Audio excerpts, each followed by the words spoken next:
Hello guys, আমরা ঘুরে ফিরে আবার সপ্তাহ শেষে চলে আসছি দৌড়ের উইকলি ডাইজেস্ট। আজকে আমাদের একটা প্ল্যানিং এর অংশ হিসেবে নতুন একটা ইভেন্টের সিরিজ চলছে। এটা হচ্ছে সার্কের সামিট বেসিস হিসেবে বাংলাদেশ, ইন্ডিয়া, পাকিস্তান থেকে আজকে আমরা আসছি। বাংলাদেশ থেকে এবং পাকিস্তান থেকে দুজন আমাদের সাথে আছেন।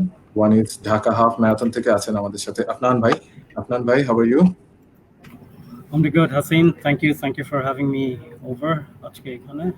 It's a pleasure to be here. It's an honor, Afnan bhai. It's an honor. It's an honor to me. It's an honor to us all. And then we have Rahim bhai, Ziyad Rahim bhai.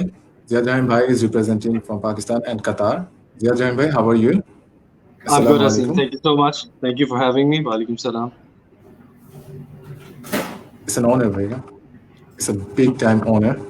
So yeah, if anybody by any chance doesn't know you, any of you, I think everybody does, but if anybody who's been living under the cave or rock, I'm going to introduce the legend we have on the screen anyway. Afnan bhai হচ্ছে আমাদের একজন ultra রানার। তিনি regular বেসিসে long distance run করছেন এবং আমরা সম্ভবত আপনার ভাইকে বেশি চিনি সম্ভবত যেটা দিই এটা যে ঢাকা হাফ ম্যারাথনে দেখি যে লোকটা কষ্ট করে দাঁড়ায় থাকে আমরা যখন দৌড়াই দৌড় দেখতে করে হাই ফাইভ দিতে থাকে আমাদেরকে বুস্ট আপ করে যে আরেকটু। So that's our Afnan bhai. Loving Afnan bhai. And then Rahim bhai, we had a long post prior to this week describing all the 10 world record you have in Guinness Book of World Record, then a bit of the book you have with your daughter and the record your both daughter and your son is having. They are the youngest male and female runner to do so. Do you want to talk about it, Rahim bhai? Well, talk about what? Myself or the kids? Both? Okay. I'm fall in love with you and the kids as well. I'll tell you, I mean, when I started, I mean, back in school, as everyone else, we basically played cricket, hockey, squash, those kind of sports, and a bit of athletics. So long distance running, I actually started back in 2001 when I moved to Canada. Before that, I'd never done more than a 5K or a 10K. And somehow, I actually liked the long distance running. Because, when I signed up for a race, when you finish a race, you get a medal. And I said, wow, this is amazing. Even though you don't finish in the top 3, you get a medal, you get some recognition. And then it just became part of my life. I mean, traveling all over the world and, running marathons. And then, the kids were born. And then from Toronto, we moved to Dubai. From Dubai, we moved to Doha. And in between that, I started running marathons around the world. And as you go and run marathons around the world, you get to meet people. And then when you meet people, they tell you about different things. And I remember there was a race in US I was running, and I met this couple who had run a marathon in Antarctica. And I never even realized that there's a marathon in Antarctica. And then they said, there's a club called the Seven Continents Club, so you should join it. And the Seven Continents Club is you basically run a marathon on each continent. And so then it basically started the whole process of, finding races in different continents. And then in 2012, I completed the Seven Continents journey. And then when I was on a trip to Antarctica, I met another runner who had broken a Guinness World Record for the fastest time to complete a marathon on each continent. And he did it in 25 days. So I thought, wow, this is cool. I mean, I was nearing 40 and I thought, maybe I should go and break a world record.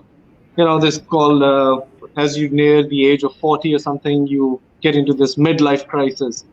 So I thought, well, I'm 40 years old. I should go and break a world record. And that's how it started. I went on to break the world record for the fastest to complete a marathon on each continent and the North Pole. A year later, I stepped it up a bit. I went for the record for the fastest to complete an ultra marathon in each continent. And then I went and break the record for the fastest to complete a half marathon in each continent. Then the next record I went for was the most consecutive ultra marathons.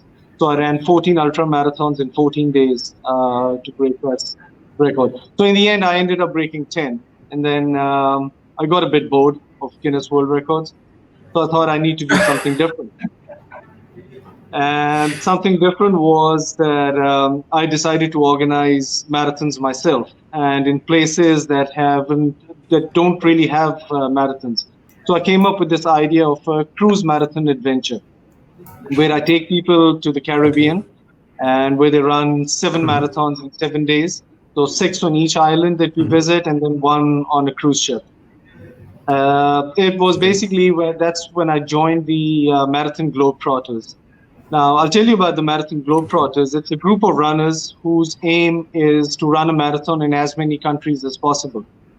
As you know, some people have run a marathon in 150 countries, 160, 100 countries, all sorts. So I thought if I can come up with a marathon adventure where instead of just running one marathon, they can run 5 or 6 marathons. It's going to be much cheaper, and B, it's going to be much faster. So that's where the whole Z adventure started from. Um, and I started organizing marathons in countries where it's very hard to get to. Like, I organize a marathon adventure in Africa. So we run 7 marathons in 7 African countries, which is South Africa, Lesotho, Swaziland, Zambia, Zimbabwe, Botswana, Namibia. That's called the Southern African Challenge. Then I started organizing marathons in Central Asia, which is called the Stan Challenge. So we run in Turkmenistan, Uzbekistan, Kazakhstan, Kyrgyzstan. Um, so the whole idea of doing this faster and in a much cheaper way, that basically got a lot of runners involved. And now, I mean, our company organizes races in over 40 countries, which again is the most by any marathon travel company in the world. And the way the kids got into it is because, I mean, they accompanied me to most places. And then it just started off as a discussion with my kids. My son is a good fast runner, and he said that he wants to break a world record as well. And I said, well, you know what? You're too young. You can't break the record. You're only 8 years old. He said, no, I can do a marathon. And then we had a bet. I said, okay, if you go and break a record, I can get you anything you want. So my son said, okay, I want a PS4. I said, fine. And my daughter said she wants a smartphone. So I said, okay, fine, I'll buy you a smartphone if you go on to break the record. And so I got them into training routine, and they trained for about a year and a half. They progressed from, say, a 5K to a 10K to a half marathon. And then finally in 2017, we started the quest. And within 9 months, they were able to run a marathon on each continent. In fact, in Antarctica, they ran a 50K ultra. So my son was 9 years old and my daughter was 11. And that's how they broke the record. And then over COVID, my daughter wrote a book, which was published last week. So it's an interesting book you should read. It's not all about running. It's about all the adventures and, where they visited, what they learned from it, about the history, the culture. So that's basically Z Adventures and Ziyad Rahim in a nutshell. So many follow-up question. Like, if I had known any better, I would have introduced you as the guy who got you tired as breaking I, world records. I mean, like, I really who would gets to love, say that? I mean, like, do you? I really would love to see Yeah, exactly, exactly. Rahim's race calendar. Like, how do you must be city hopping through like half the year, like 400 days a year, like 300 days a year. Guys, I'm a banker by profession, so this is not something I do for a living. It's just a hobby for me. Yeah. Do you consider yourself a legend already, or you're waiting for us to call you the legend? No, I'm not a legend. I think it's I'm on nobody. I'm nobody. I'm just somebody who just just go around the world and do sightseeing and run and try and stay fit. That's it. You're on a different league. Exactly, you're in a whole different league. I mean, like we will do it for you. We will call you the different league leader and a legend as well. The guy who is got tired of breaking records. I mean, like who can say that? Anyway, I'm coming back to you, Rahim bhai. Afnan bhai, আপনার সাথে একটু গল্প করতে চাই। সামনাসামনি সহজে গল্প করার টাইম পাই না, দেখা যায় আপনি ইভেন্ট নিয়ে ব্যস্ত থাকেন। আপনাকে ফাইনালি আজকে পাওয়া গেছে। তো প্রথমত জানতে চাই হচ্ছে কি আমরা কি গিফট পাচ্ছি ভবিষ্যতে, কি ইভেন্ট পাচ্ছি ঢাকা হাফ থেকে সামনে? আমরা তো already share করেছি. We already shared that Tata Half just got full membership privileges for MAIMS this month. So we have a calendar event which is on the 19th of February next year. It's still up for a final decision from us whether we're going to open it up on that date, depending on the circumstances and the situation. And we also have a big surprise and a second installation to the Run Lords calendar, probably sometime at the end of this year. So we are hoping to disclose it maybe after Eid. Yeah, so you guys should look forward to that after Eid. Yeah, so you guys should look forward to that as well. ইনশাআল্লাহ। আপনার ভাই প্রথম objection আমাদের সবার রানারদের পক্ষ থেকে, ঢাকা হাফের ঈদের চাঁদ বছরে একবার দেখা যায় কেন? এই চাঁদটা আর কয়েকবার দেখা যায় না কেন? আমরা তো বারবার চাই। Dhaka Half is like an annual event, so that's going to happen once. In regards to expanding our race calendar, look, what Rahim has said, it's not my full-time job as well. I work in the financial sector here in Dhaka. That's the hat that I wear, and the guys who are with me, my partners Imtiaz Bhai and Asad, we also have like our full daytime job. This is something of a hobby to us. Running became a big part of us a couple of years back, and we were kind of like really privileged to see that progression where it has become, or it is becoming, something that's very trendy. So we do need the time, like putting down an event of the scale of Dhaka Half, like getting everything knit together and strung together and then dropping this event.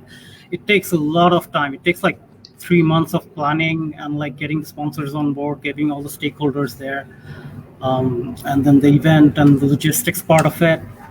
And it takes a lot of time, and that's something that we struggle to get out from our daily routine and schedule right now to have like a second edition. But definitely we are working towards that. In the future, we probably have like a second or third event installation to the Dhaka Half. As soon as I think you already noticed আমরা গ্রুপে লেখা শুরু করে দেই ঈদের চাঁদ। Vijay, welcome back. Welcome back, Vijay. Good evening all. Apologies for missing out the little bit of the show. I thought I can bump into as soon as possible. No apologies accepted without touching, sir. No apologies is accepted without touching, sir. Yeah. It's my honor to have on board Afnan Ahmad from Dhaka Run Lords, Dhaka Half Marathon, as well as Mr. Ziyad Rahim from Ziyad Ventures. It was fascinating to have a chat with them through this online, and it's my privilege to have them on board. So I would like to start off with Afnan.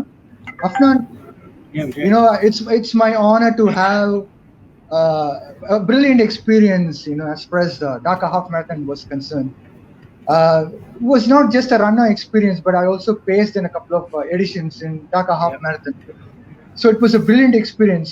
So the first thing which I would like to discuss about the Dhaka Half Marathon is the development. It was enormous as far as I've seen. The one which I saw in 2019, and the difference between the 2019 and 20 was like a huge, humongous kind of thing. It was not like a normal thing where there's a slight difference, but there was a humongous difference. So I would like to ask you, the development-wise, in 2018 you kick-started this event, 2018, and I saw the pictures. It was like a kind of event which has a huge scope, in coming days.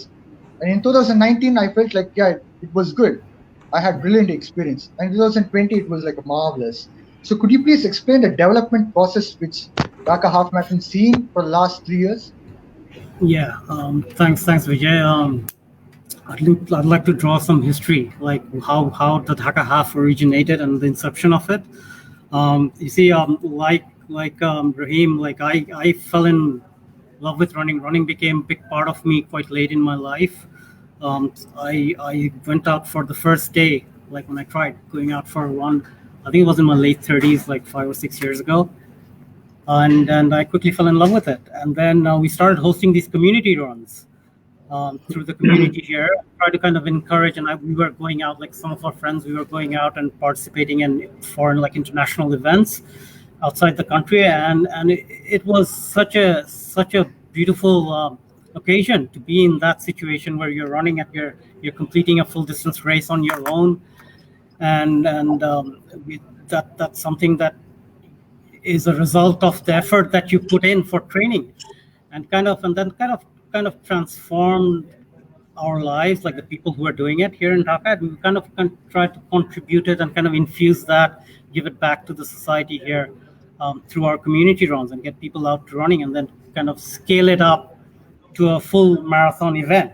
So on the first year in Bangladesh, we used to have the Dhaka Half Marathon used to happen under another umbrella company. But then those guys were coming in from like a full commercial angle, and those guys were not runners.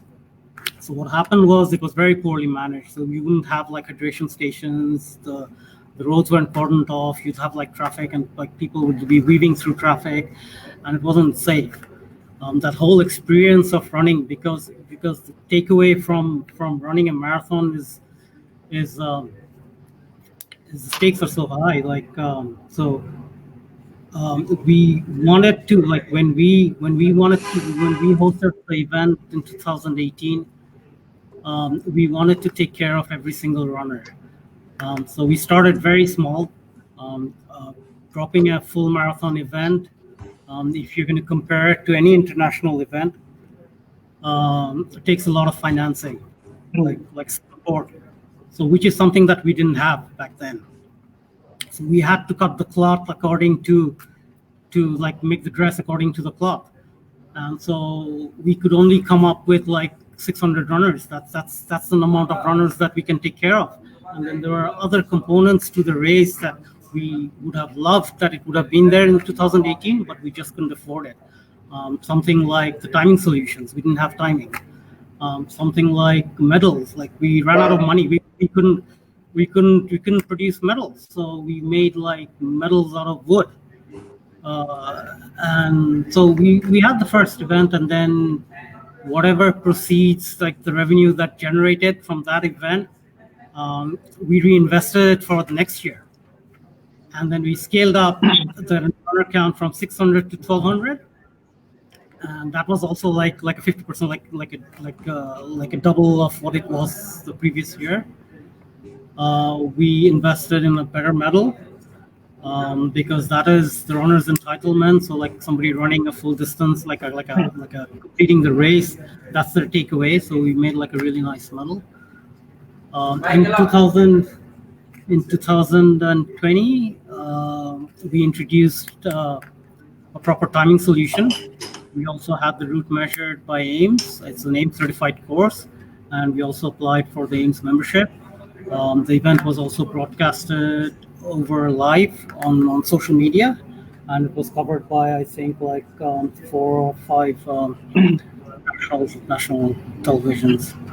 So the progression, if you say, we want to grow. We want to scale this up to an event where the city owns this event. I think that's the inception of at least the plan. That's the idea, like on what we started this event, the Dhaka Half, and we wanted this city, like every other city before we started this, like every other city, major city has its own signature event, and Dhaka being a city of 20 million people, it doesn't have one. It doesn't have a running event. And so we are working relentlessly. There are about 300 volunteers who support this cause, and all our partners and sponsors, and we are kind of working towards it. This year was a tremendous success. It got a lot of appreciation and acknowledgement from various bodies, and then we are trying to scale it up even further on the next installment, given whenever that the situation opens up to host an event. Okay. Thanks a lot, Afnan, for sharing the insight about the development which has been happening for the last 3 years. Brilliant stuff. Moving on to Mr. Ziyad Rahim. I've seen your profile. I was astonished. 10 Guinness Book of World Records. It's not a joke. 10 Guinness Book of World Records is something like a phenomenal thing. It's like a dream for anyone, for a matter of fact. So you did 10 Guinness Book of Records, and you're also organizing the events. How did it all started with? I mean, you started with running, and how did you get on to the organizing the events? Okay, I think Vijay, you were offline. I've already answered that question. Okay. Would you like me to go again? And no, it's all right. Yeah. So I'll go on with Ziyad regarding the question of Kunjra Pass marathon, which happened in 2018. That was the first time I came to know about you. The event had a lot of foreigners, foreign runners, and it was also supported by Pakistan Air Force and other sources which you had. So it was like a fascinating and fantastic thing, to get support from service, or defense, what you call. And could you please explain me how did you get collaborated with defense, Pakistan Air Force? Yeah, so I always wanted to organize a marathon in Pakistan. In fact, run in Pakistan as well. So back in 2016, I got in touch with Serena Hotels, and I flagged the idea to them that, okay, let's have a marathon. And obviously they didn't know what marathon was and how it's conducted. I said, that's okay. I mean, I'll bring a group of runners, and then we'll get people up in the northern areas to come and run with us. And so we organized the first marathon. It was a low-key event, and we just had about 2 or 3 foreigners who came with us.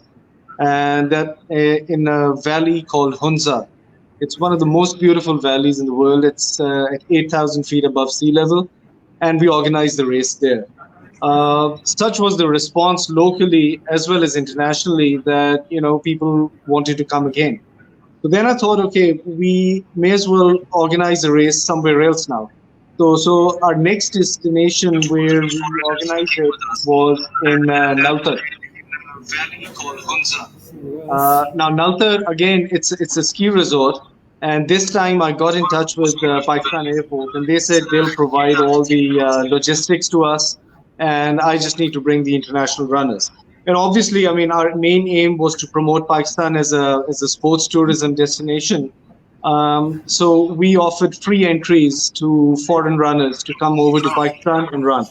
And luckily, we had the sponsorship from Serena. They provided us their 5-star hotels. Air Force took care of all the logistics. We flew in the C-130 all the way to from Islamabad to Gilgit. From Gilgit, we took the Army helicopters all the way to Naltar, and it was a brilliant event. I mean, it was covered all over the world. I mean, and again, such was the response that they wanted us to do something different. And then something different was so the first marathon that we did was in Hunza at 8,000 feet. Then it was Naltar at 13,000 feet. And then I thought, okay, I need to increase the height and make it even more glamorous. And then I came up with the idea of starting the marathon at the Pakistan-China border, which is at 4,693 meters above sea level. It's the highest border crossing in the world. And I mean, I started advertising the event, and within, I think, like a week, we were totally sold out for foreign runners as well as local. And so there was a lot of work that went in. I mean, PAF was amazing in terms of logistics. We had the support of Pakistan Athletics Federation, who went and measured the course. We got that IF certified as well. And then, we just got all the runners over.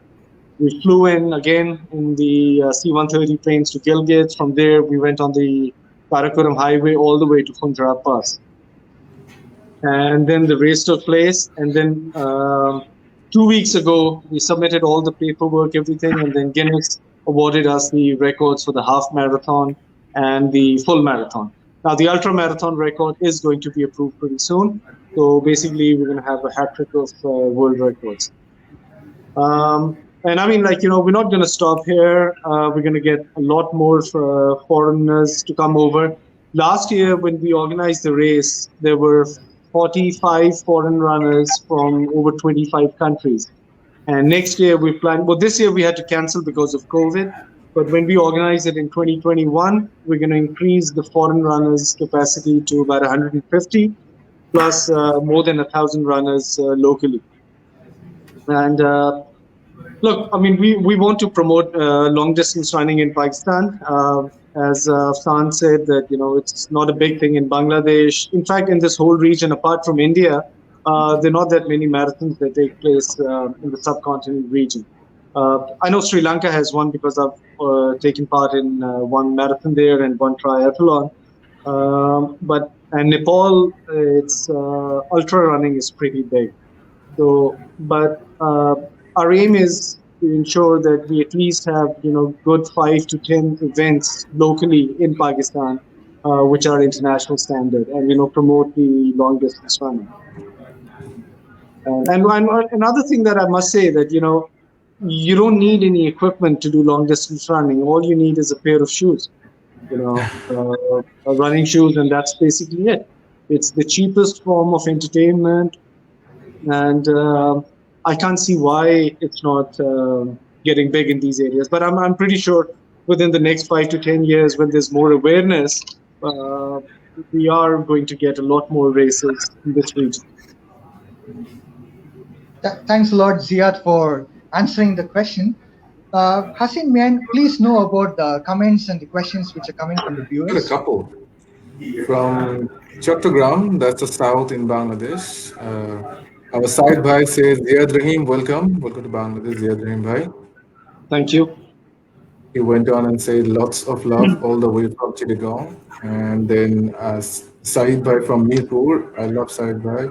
He said, Assalamu alaikum, everyone. Wa alaikum assalam, Saeed bhai. Vijay, we had 3 questions, 3 comments. We can carry on. Yes, please. Yes, please. Go ahead. Yeah. Done with we it? had the comments. Okay. I have my questions, but you can carry on. I will ask them later. Okay. Yeah. Afnan, I've been seeing a lot of runners from Bangladesh who are running in India, despite knowing the fact that Bangladesh has the best event, so-called Dhaka Half Marathon. I would say, after running 55 half marathons, I'm not bragging about myself. This is not about me, or this is not about my profile. You guys are guests, so it's about you and the events in Bangladesh and Pakistan so far. So I ran in 55 half marathons across 12 states, 1 union territory in India, and 25 cities across India as well. So across the world. So I saw Dhaka Half Marathon, where I would like to rate out of 25 cities in top 2.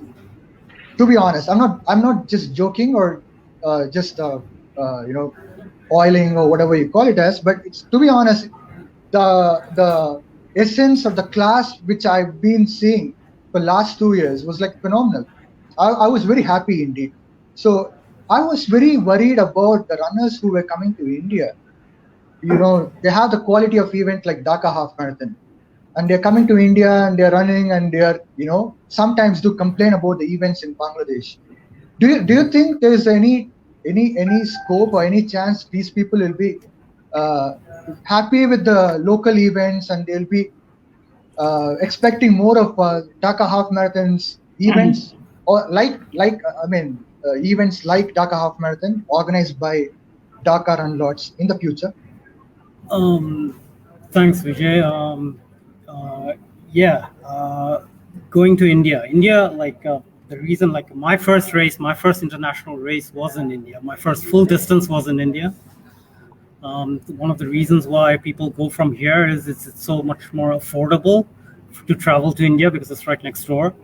You could just hop on a bus and just cross the border and then go. It's very economical, and then it's something that can be easily subsidized. Most of the guys who are going and running these races outside of the country, their events and their trip is self-sponsored and self-subsidized. And India has a plethora of really, really good races. My first was the Ladakh. I picked Ladakh as my first because if I'm going to be running a full distance, I want to pick the hardest one. And like coming from like sea level, like I never had like an opportunity to kind of like train for that kind of altitude. So I just wanted to see if I can do it. And that kind of changed a lot of my perspective on things like once I finished it. The Tata Steel 25K that happens, that's like a mid-distance race in Kolkata. That is a gem of an event. It's in between a half and a full, and it's a very very fast-paced race, and I love that event. So last year I think we had I think it was like 80 people going there from Dhaka, and like 2 years ago, like it was like two Okay. people. It was more than 60. Yeah. Yeah. So this is like absurd, like the amount of like growth and the progression that you see, like people having interest in events and like going up, like taking an interest in running, and also like to your other question, like having like participating in homegrown events. You see, the market in Bangladesh, like the running is still not that popular in Bangladesh. It's still at its infancy. It's been 5 years, like we've been spearheading this whole revolution or trying to make this like socially attractive. Like it's like a fun thing to do on Facebook through our community, the BD runners.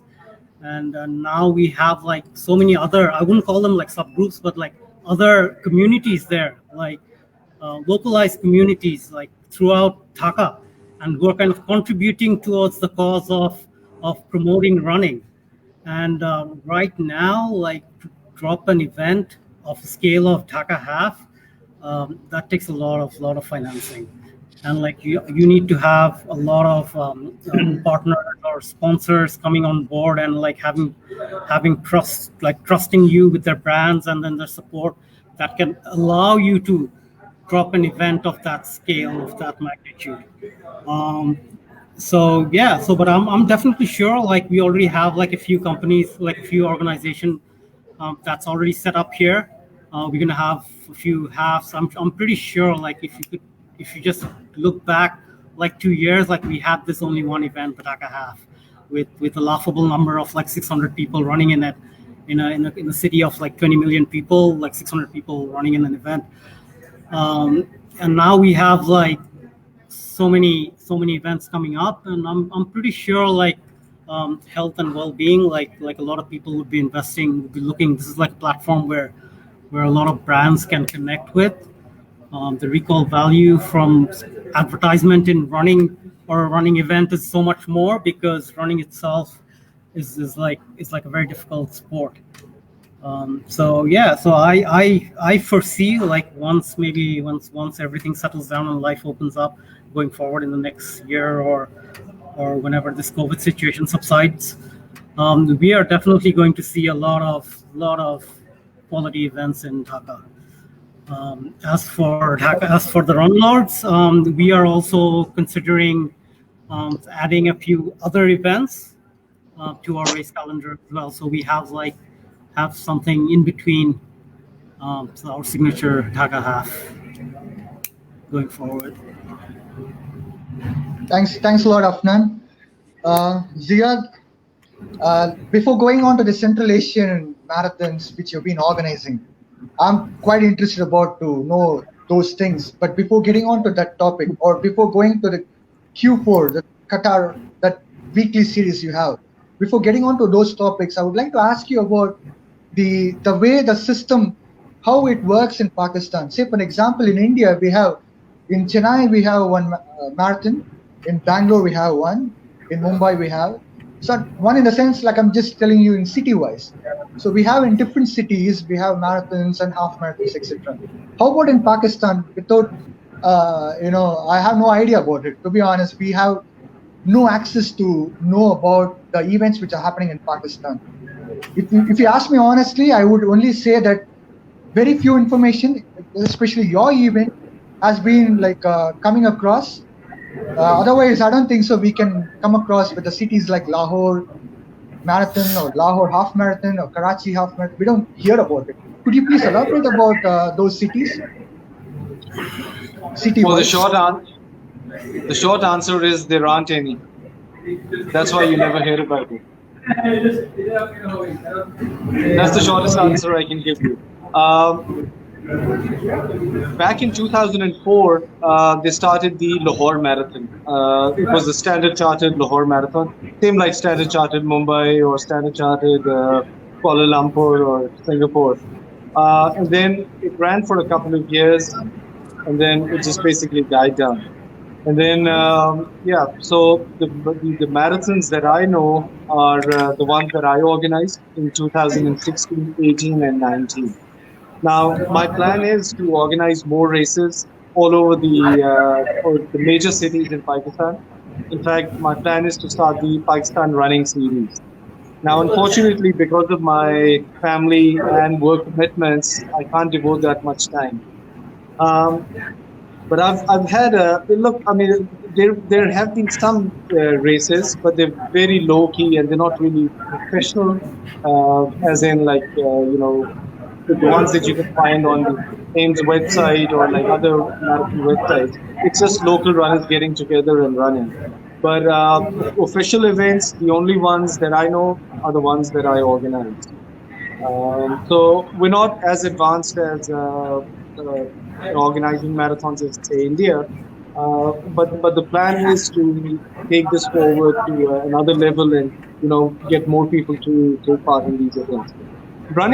Organizing a marathon or running a marathon is a lot harder for people. I mean, if you're not used to running, it's best to start off with a 5K or a 10K race and maybe a half marathon. There's not many people can run a full marathon. So the short answer to your question is the reason why you haven't heard anything is because there are not many or any marathons taking place in Pakistan, apart from the Punjab Pathway. Thanks a lot, Ziyad. Hassan, do you have any comments or questions from audience? From the audience, I'm not entitled to have my question. I'm only kidding there. Shubham Bhai said, all legends in one frame. Thank you, Shubham Bhai. Yes, we have two big ginormous legends and Vijay as always. All right. Vijay, I have a couple of questions. Yes, please. To Afnan Bhai and to Rahim Bhai, both actually. You guys can. Yeah. The question is, both of you guys are in this particular region. I'm not going to call it as two different countries, since Rahim Bhai has been to so many places and organizing in so many places. Afnan Bhai have ran in so many countries and organizing. Well, how many times? I feel like I'm repeating the same thing, but yeah. The question is, what do you guys feel like? What is special about the runners in this area, this subcontinental area? What is the thing that we actually need to bring in more people in running? Because to my observation, running is fairly new in this community. As Rahim Bhai said, we just need a good pair of shoes. And I have seen actually in India, I got lucky to be in different events in India. I've seen people actually running barefooted, like in scorching sun hitting on their faces, but they're running on the pitch, on the hard beaches barefooted. So apparently for some people, they don't even need a good pair of shoes. They can just go all bare naked. So yeah, the question is, what do you think the specialty about the runners we have, because it's fairly new? I mean, like we need to highlight the highlighting points that we already have, and what can be done, and what you do as organizer are planning to do to bring on more runners.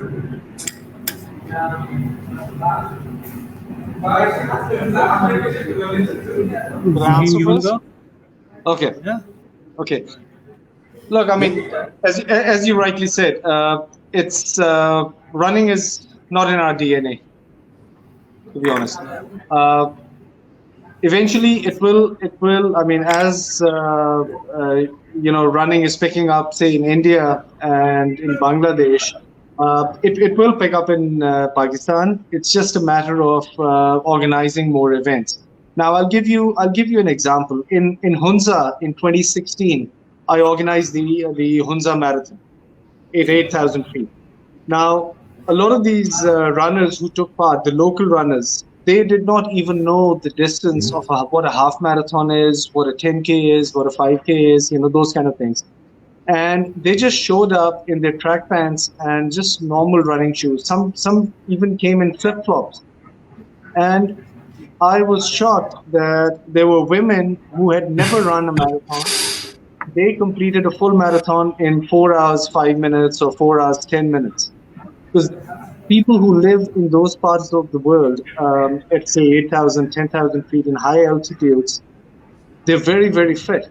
And I was shocked that they were able to complete a marathon so easily. And that was the first time they actually ran that sort of distance.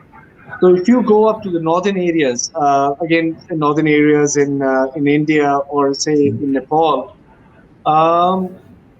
people are absolutely they're much fitter than people like us who live on at sea level. So even the Khunjrat Pass Marathon that I organized, there were about 200 local runners who took part. And even at 16,000 feet, they managed, the person who came first, he did it in 3 hours and 10 minutes. So it's just a matter of organizing the races and giving them the exposure. And if somebody wants to become a professional runner, I think with proper training we can produce professional runners. Now, I'll give you an example of Nepal. Now, Nepal, they do a lot of trail running up in the mountains. And now, if you see it on the international stage in events, the trail running events, there are a lot of professional Nepali runners. And the only reason why now they're taking part in these events or they've turned professional is because the infrastructure now is there in Nepal. Same in Kenya. I mean, Kenya rules the marathon world. Now Kenya is economically as poor as most countries around the world. But the reason why they're so good is because they developed a culture of long distance running. There's one place in Kenya where they produce all the champions. So the way they train it is, if they want to go to a factory and work, they run 10 miles to the factory, 10 miles coming back. And that automatically produces the right sort of muscles, which helps them in running. And so it's just a matter of starting the events, even like small low-key events. You don't need big sponsors to run. Like, I organize about 45 races a year, and I do it without a single sponsor. The only sponsored event that I organize is the Khunjrat Pass Marathon. I organize about 25 to 30 events in Qatar, no sponsorship.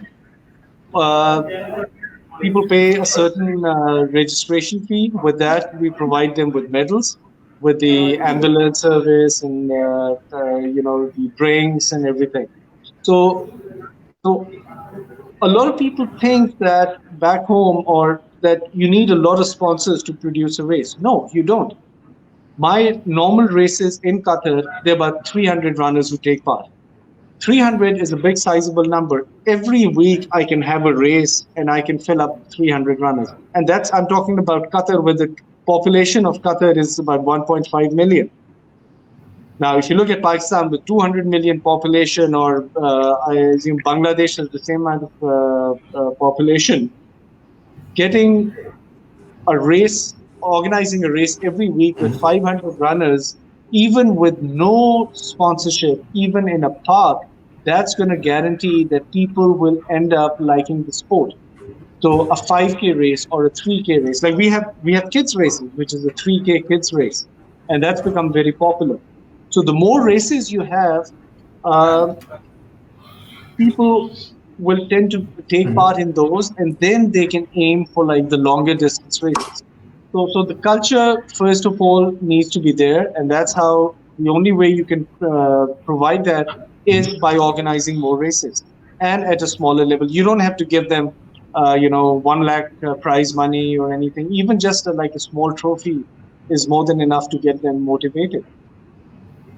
So and that's what happens in most countries in North America and Europe. I mean, I know of races. Like in a place like UK, there are at least 300 marathons a year, and a lot of those out of those 300 marathons, say 299 marathons don't even give prize money, or they don't even have sponsors. So it's small community events. Now, I don't know if you've heard of Parkrun. Now, Parkrun originated from UK. It's a Park free run. event, and you Yeah. run in a park. It's I a was 5 hoping that kilometer. name comes up from both of So, you. so, Yeah. so that 5 kilometer race, it's free entry, and it takes part in all the parks in the community. And the way they support it is through volunteers and a couple of sponsors. But then again, I mean, in that park run 5 kilometer race, you get a timed event, so you get your results are posted on the website, but you don't get a medal. So if you start something like a park run in places like India, Pakistan, Bangladesh, that's going to get people into long distance running. And from there on, they can progress further to take part in half marathons or full marathons and ultra marathons. So the grassroots has to be there for the sport to become popular.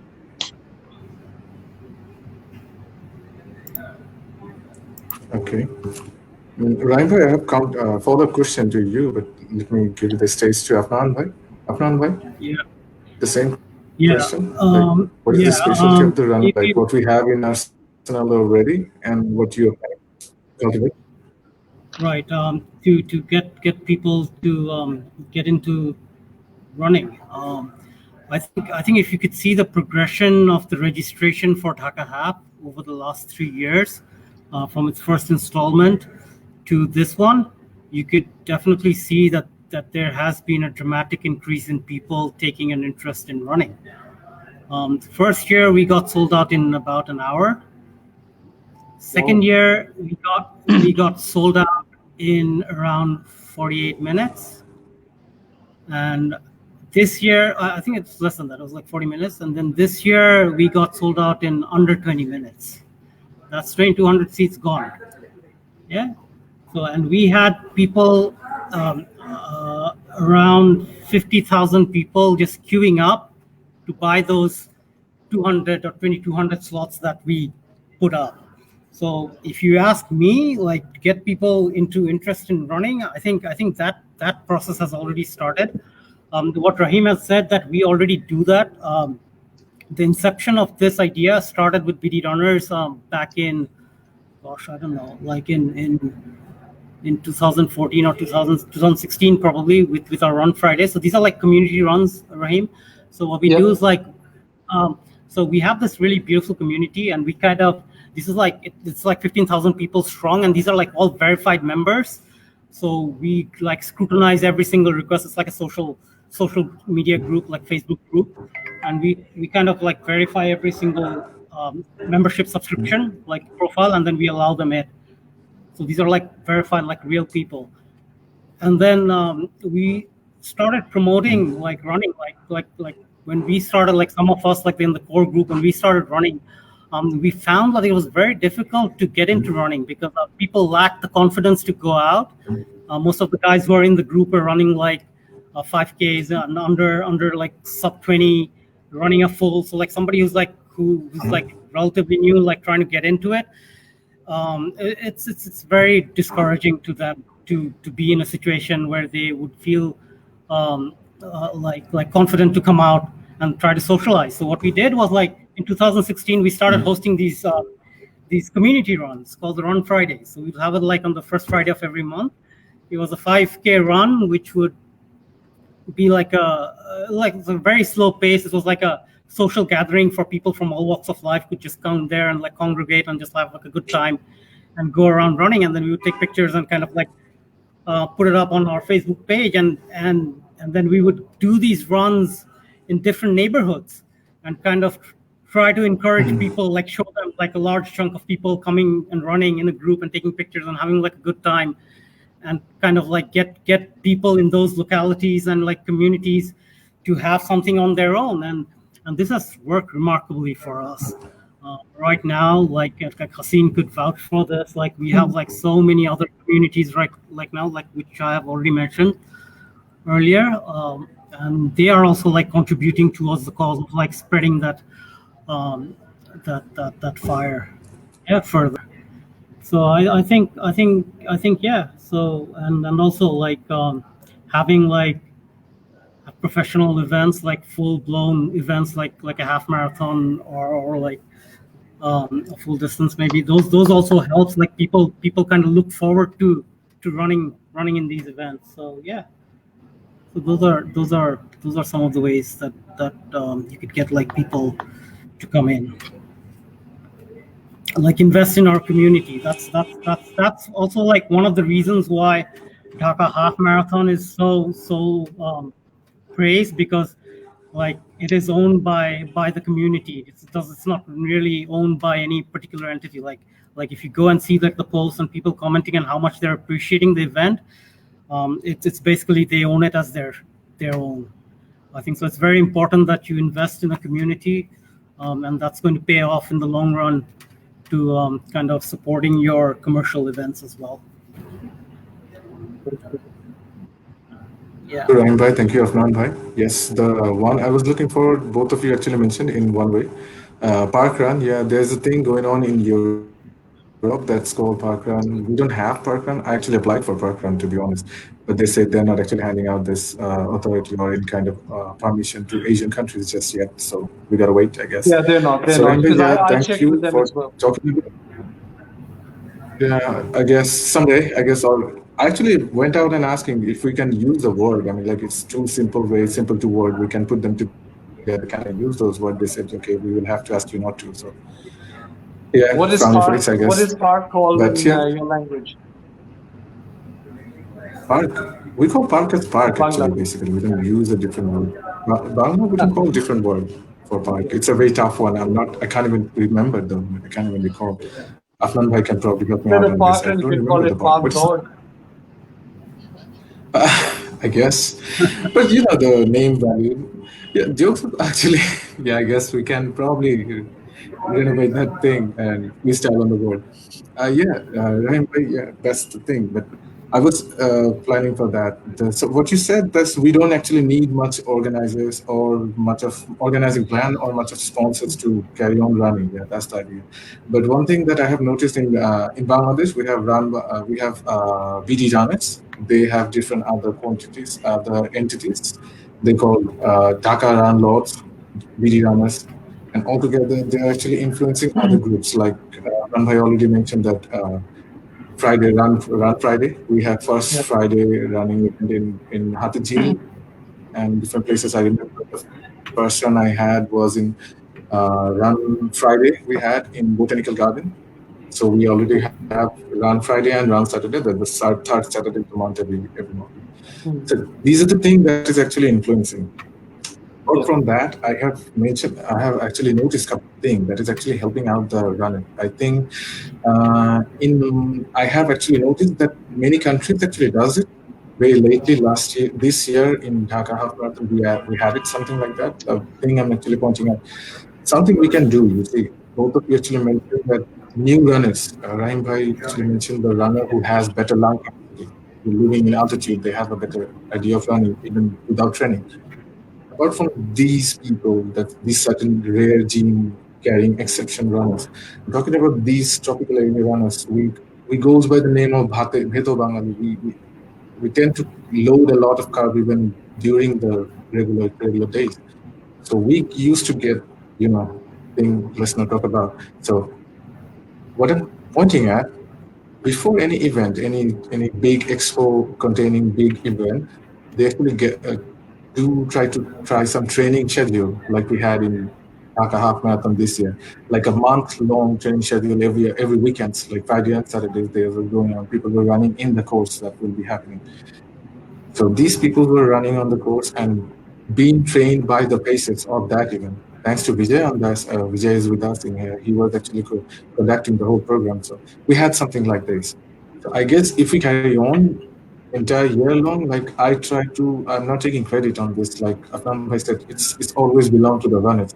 Like from Dour, we're trying to make a regular training program on every Tuesday after office time, like the time that least number of people actually running. So we try to occupy that time as well to make sure more people are getting involved. We do the training, running, and meditation all together. So these kind of stuff maybe can be helpful to help the community grow. Anyway, Right. thank you. I have more questions. Vijay, do you have anything? Yeah. So Sorry, Vijay. Yeah, Haseen, I would like to add to that. the reason, like, we do try to add like different components like every year into the Dhaka half. This year we added a few. One was the timing. That was something new. That was just part of the technology. The streaming part was it. But then things we should add a bit more value to runners was like the running camp. So, right, we had like, just to give you like a background. So we had like a month-long running camp where we had our pacers. That is also something like the Dhaka half introduced, like pacers, and in our events, because this is something that was completely unconceived of. Like, what are pacers? Like, nobody knew. So we kind of introduced that. And then this year, what we tried to do was like pacers. They got their own like bubble in this race, and then the title and their space. But we wanted to engage them, like get them more engaged with the runners. So what we did was like we got them a bit more involved. So we hosted like these small runs, like training runs. Vijay structured. He was leading the pacer group. He was the team lead to the pacer group, and then we structured some training runs for like very new runners, like absolutely new guys. Like these are just to get them come out onto the racetrack and do their regular miles and distance and just kind of get used to the track, because this Dhaka half track is quite demanding, because you've got like 4 expressways and flyovers that you need to climb. So it's a tough one. So especially for new ones, and this is something that we did like with the training camp, and then we wanted to do it throughout the year, but then COVID, we kind of had a setback like everybody else with COVID. So let's see. There are also like focus groups here right now in Dhaka. There are several platforms. Alps is one of them, and they are also working on training people, and they have like a structured training program that's kind of more accustomed for people who want to get into like professional running categories. So definitely like going forward in the next installment on Dhaka, we will be seeing like more running camps and more engagements building up to the race. So Afnan, do you do any events for kids? Sorry, come again? You organize events for kids, for juniors? No. One of the reason like we want to, I would love to do it, but like hosting, there are a couple of bodies here who does events, and they've been doing it for a while now. But if you ask me whether I want to do it, if I can't ensure, like I'd love to do it, but if I can't ensure safety of the kids, I probably wouldn't do it. That's where from our standpoint. And then the second is managing an event for kids is twice the effort, because then you need to manage the parents as well. So from an organizer perspective, that would be my last my option. But as a portfolio for Dhaka Run Lords, definitely that's something in the horizon. I would love to own a string of inter-school or inter-university events at some point in the future, but that's somewhere down the line where we can actually invest more time and resources to it, and we're not there yet as of now. Okay, because this is something that I do in Qatar as part of the Qatar running series. We have the adults event and then the kids event.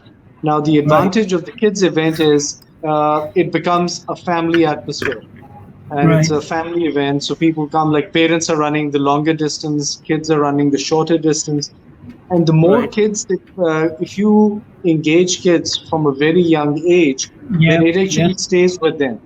Yeah. So by the time they're like 13, 14, 15, up to 18, if they're continuously exercising and running or doing other sports, then this sort of routine remains with them, and they remain active during the time when they're in the 20s or the 30s or the 40s. So, so that was a decision that I took, that, although I'm going to have like the adult races as is, but I wanted to promote the junior events. Now, when I started Qatar Running Series in 2015, my kids were the only two kids who were taking part. And then, other parents who were running the races, they started bringing their kids. And now, what has happened is over the last 3 or 4 years, the participation of kids has come from, like, say, basically zero to about 40%. So if 500 or 400 people are running the race, there are at least 100 kids who are taking part. And it's important to get kids engaged into running, or for that matter, any activity from a very Yeah. young age. So, and that's my plan to do it in Pakistan as well. When I launch the Pakistan running series, there's going to be a separate event for the kids to go with the adult ones. And it's honestly, it's not very difficult to organize a kids event. They just go and run. I mean, our kids start at the age of 3, so we have a mini kids run, which is a Yeah. 500 meter. And then, when they cross the finish line, you give them a medal. And then, I mean, most of the kids, they sleep at nighttime with the medal on. They're so excited, and then gets the parents excited,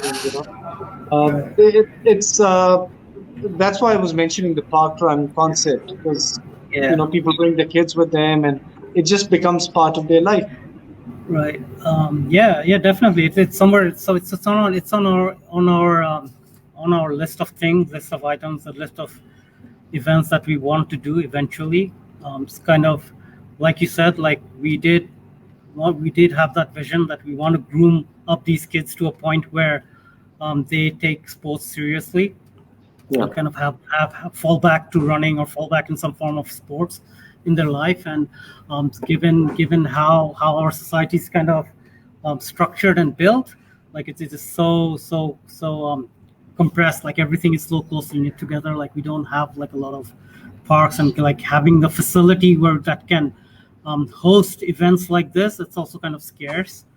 And also like the support structures that's needed to ensure the security for the kids. I think those should be taken into consideration before hosting a kids event. And I think that before we get to that, we should be prepared. From an organizer's perspective, that's how I feel. Like when we're dealing with kids. Yeah, but yeah, definitely. Like that is my dream. Like kind of have like a string of inter-school or inter-university competitions. Absolutely. I mean, even track and field events. Yeah. 100 meters, 400 meters.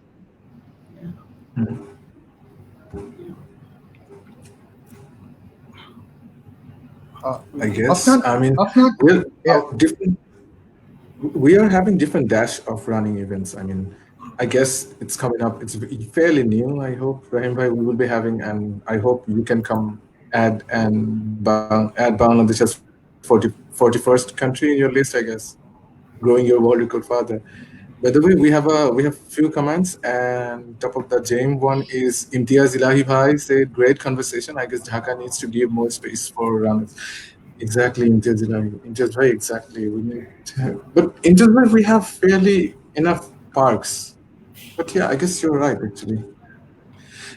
Then the little translation issue we had, Soham Shofa Bhai cleared that up. Park, you can say Uddan or Bagan in Bangla. And then Ziaur Bhai said, from Dhanmondi, Ziaur Bhai said, Afnan Ahmad Bhai, great athlete and big running organization in Bangladesh. Thanks to Dhaka Run Lords. Exactly. Thanks to Dhaka Run Lords for organized Dhaka Half Marathon. Dhaka Half Marathon is prestigious running event. Exactly, Ziaur Bhai. Thank you so much. Intizle Bhai actually said, yeah, that's the thing. Not enough for 20 million people, yeah.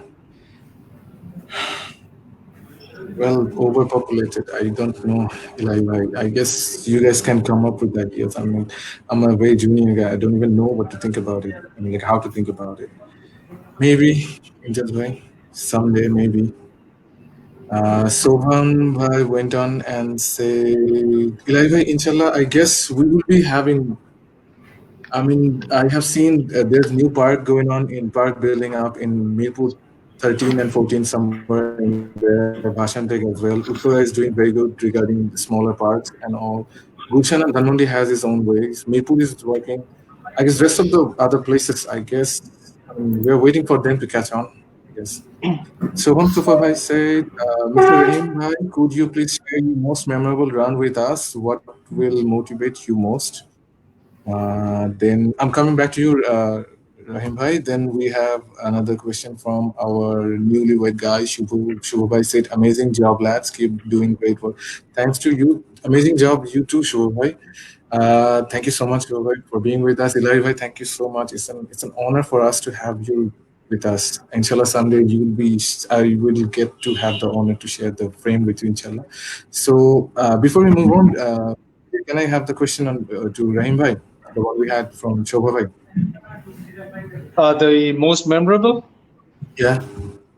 I'm sure I can guess.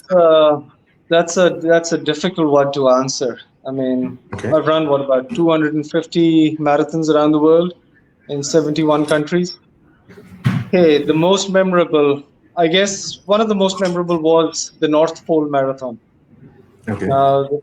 Or even a marathon in Antarctica, I can say. But North Pole Marathon is the only marathon in the world that's not run on land. It's run on frozen ice shelf. And it's because, where the North Pole is, there's no land. It's Arctic Ocean. So what happens is the sun shines at the North Pole for 6 months a year. So at the start of March, or end of March, there's a Russian plane that flies over the North Pole, and it finds a suitable ice shelf on which we can run a marathon. So they've got the technology to find out how deep the ice shelf is, and once they locate it, what they do is from the aeroplane, they throw down a tractor and by a parachute, and then some of their support staff. When they go in there, they make a frozen runway on the ice. They make the runway, and then they make the camp. And then once they do that, then they do a test landing. So a plane goes and lands on that ice. Once they feel that everything is fine, then we fly us runners all the way from Svalbard. Now, Svalbard is at 78 degrees north. So we fly 2 hours from Svalbard all the way to the North Pole at 90 degrees north. We're at the top of the world. We come out, the temperature is about minus 40 degrees, and it's 24 hours of sunlight. So we start probably, whenever we land there, we start the race, say, around midnight. And it's bright sunshine. And the way the sun moves is, when you see a normal pattern of the sun, sunrise and then a sunset, here the sun goes around, all the way around, for full, 24 hours a day. Does it even help? The sun. Sorry? In that cold weather, I'm not sure what adjective to use. In this cold weather, does the sun help even if it's surrounding you? No. How do you run with all extra? Still really cold. You can't expose you can't even expose your body. And then what happens is, because it's a 5-kilometer loop, and you have to do it about 8 times to complete the marathon. And every time you go through that loop, with the constant pounding, the surface becomes soft. So you put your foot in, and it just goes inside. So what happened was, when I was running, I was wearing trail running shoes. And after the first 5 kilometers, my trail running shoes froze. And then I had frostbite and stuff. So I had to change my trail running shoes into another boots, which could withstand temperatures of about minus 45 degrees. And then I had to complete the marathon in that. But it was a great atmosphere, and the experience was unbelievable. And I ran the North Pole Marathon as part of my Guinness World Record. So I completed a marathon on all 7 continents plus the North Pole in 41 days. That race was good. Now, some of the other memorable races are the World Marathon Majors. I'm sure you've heard of the 6 World Marathon Majors at the Boston, New York, Chicago, Berlin, and Tokyo. Yeah. And I found London to be one of the best ones, London and Chicago. New York, I wasn't very keen on. Although I've done New York twice, but I didn't really enjoy it as much. Berlin, again, it's a very good race. The atmosphere is unbelievable. You've got 50,000 runners running, on the course, the full 42 kilometers. That's a great race. What else? I've run marathons in Africa. Marathon des Sables I did. Now, Marathon des Sables is the toughest foot race on earth. It's a 250-kilometer race through Sahara Desert. And in that race, you have to carry all your personal belongings with you. So on my backpack, I had all my food. I even had a stove, a sleeping bag, everything. And you have to go through the whole of Sahara Desert. And the temperature is during the day is about 50 degrees. You're climbing up 3,000 feet high sand dunes. You have to be concerned about A, the temperature, then B, sometimes you can get a snake bite, so you have to carry the anti-venom kit with you. But that race, the Marathon des Sables, which they call the toughest foot race on earth, that really defined me. Because when I was able to complete that race, I knew that any challenge that comes to me after that would be a piece of cake. So for me, the real defining moment was running that Marathon des Sables. And if anybody gets the opportunity, I would seriously advise them to take part in that race. As a race organizer, the way they organize it, it's unbelievable. I mean, I learned a lot about race organization just by taking part in that race. And B, just running that race was unbelievable. Rahim, just have a question for you, man. So once you start ticking off these one extreme race after another, one that's more difficult than the previous one, where do you go from Marathon des Sables? What's your next? Because I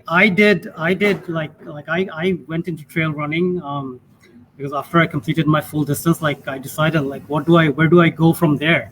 I've run a full distance, why would I want to do another one? And then I decided that I want to get into trail. And then what's the most elite or exclusive event that you could get into? And then I Googled and I found out that there's this event called the UTMB. Yep.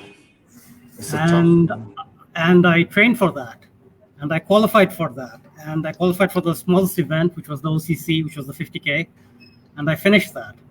And that was where do I go from there? And then there was the 100K, and I qualified for that event this year. And then unfortunately, COVID kind of put an end to that as well. Oh. So after you've completed Marathon des Sables, what's next on your list, man? It gets so much more difficult.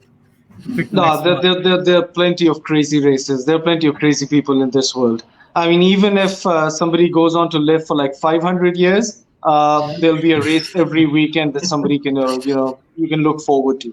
Such are the extreme races. Have you done the Comrades in South Africa? I haven't done the Comrades. I was in South Africa for a while. I've seen the Comrades there, but I wasn't running back then. Some point in time, yeah. I was actually going to do Comrades this year, but it got cancelled because of COVID. Comrades is a really good race. Two Oceans, again in Cape Town. That's a brilliant race to run. Two Oceans Marathon. Yeah, I had 2 races. I had 2 races this year. The UTMB, the CCC, and the Tokyo, and then they both got cancelled because of COVID. So let's see. So that's a brilliant race. I mean, there's so many races around the world. I mean, in Nepal they've got some nice ones. There's the Arctic race up in Yukon above Alaska. It's a 150-kilometer race, and it's a self-survival kind of thing. So if you want to go into the extremes, there are plenty of extreme events that you can take part in. Yeah, not anytime soon.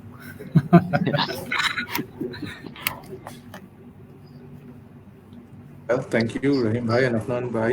Afnan Bhai, I have the same topic, not as a question. If you want to add anything to Imtiaz Bhai, Imtiaz Bhai said, I guess Dhaka needs to give more spaces for runners. I mean, we have the running community is growing like crazy very lately.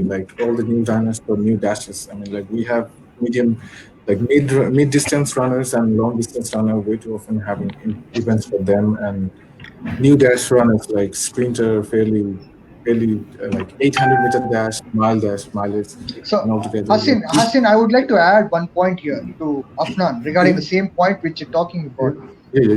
Go on. Afnan, Yeah. since Bangladesh Olympic Committee has got collaborated with Dhaka Run Lots as far as this Dhaka Half Marathon is concerned, if you call in India, as far as qualifying to, there is an event to get qualified for World Stadium Run Championship, for World Ultra Marathon Championship.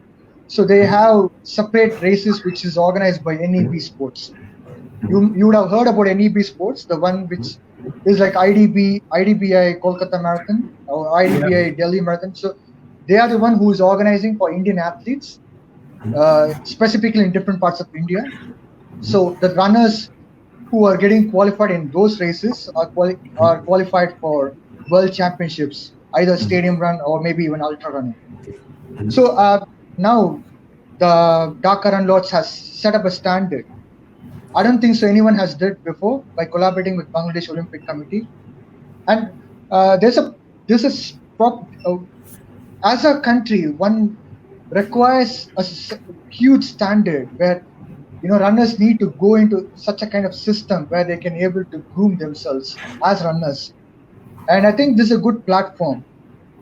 So a lot of people or maybe organizers in Bangladesh have been seeing where they are only focused with half marathons, not with other distances. As Hassin was talking about dashes, 800 meters or maybe 1 mile races, etc. Yeah. So I've been seeing in a lot of YouTube videos or even world championships or indoor stadium runs, where in countries like Australia, United Kingdom, they have 1 mile race, 2 mile races on road and as well as indoor track. Forget about indoor track as of now. We're going to discuss about road running.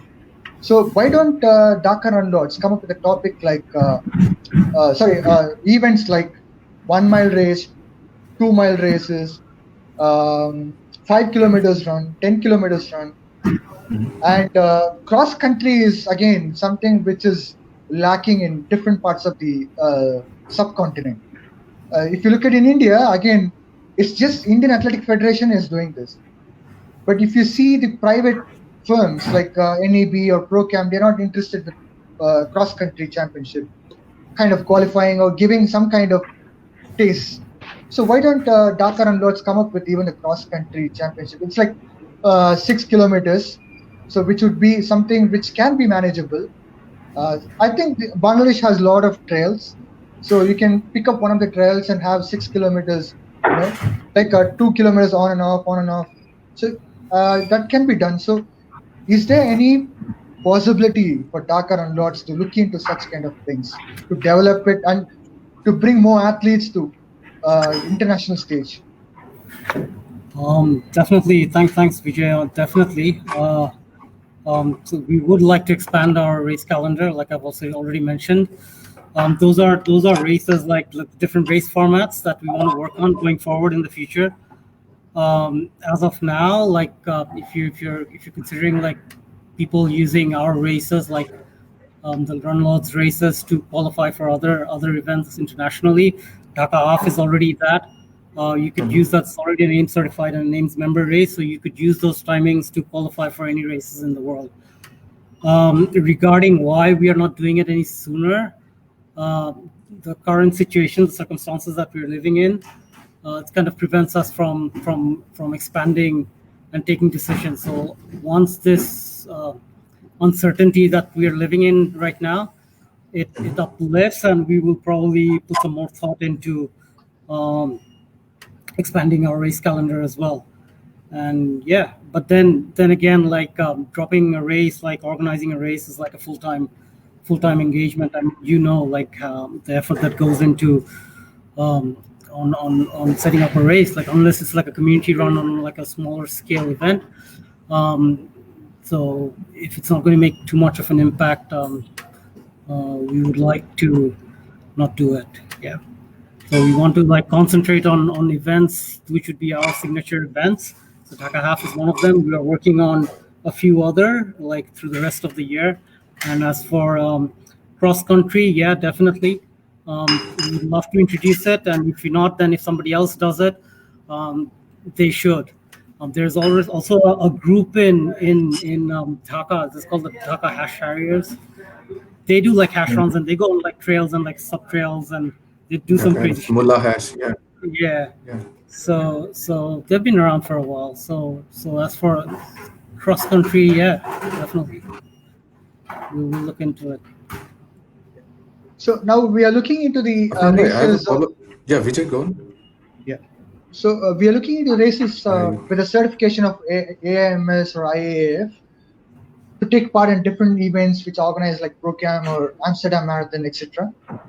So can't we able to do something like the events where runners are getting qualified for World Half Marathon Championship or World Cross Country Championship? With Vijay. Afnan, can you hear me? Yeah, I can hear you. Yeah. So we are thinking in a stage of a mass event. Afnan, I have a question. Vijay's back. Vijay, have the question. Oh, did my video got stopped in between? I think your I could hear you fine. Disrupted. Yeah. It kind of froze. Yeah. So what I mean to say is. Repeat the question. Yeah.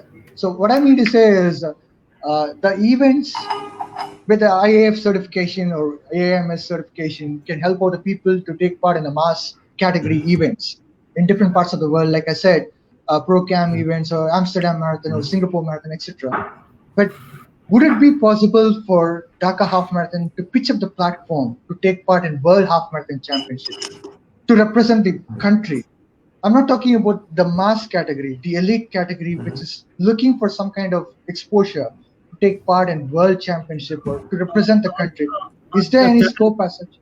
Of course, definitely. We are also already working with professional, like amateur athletes, whom we feel that have potential, but then we do have our limitations on how many people that we can support.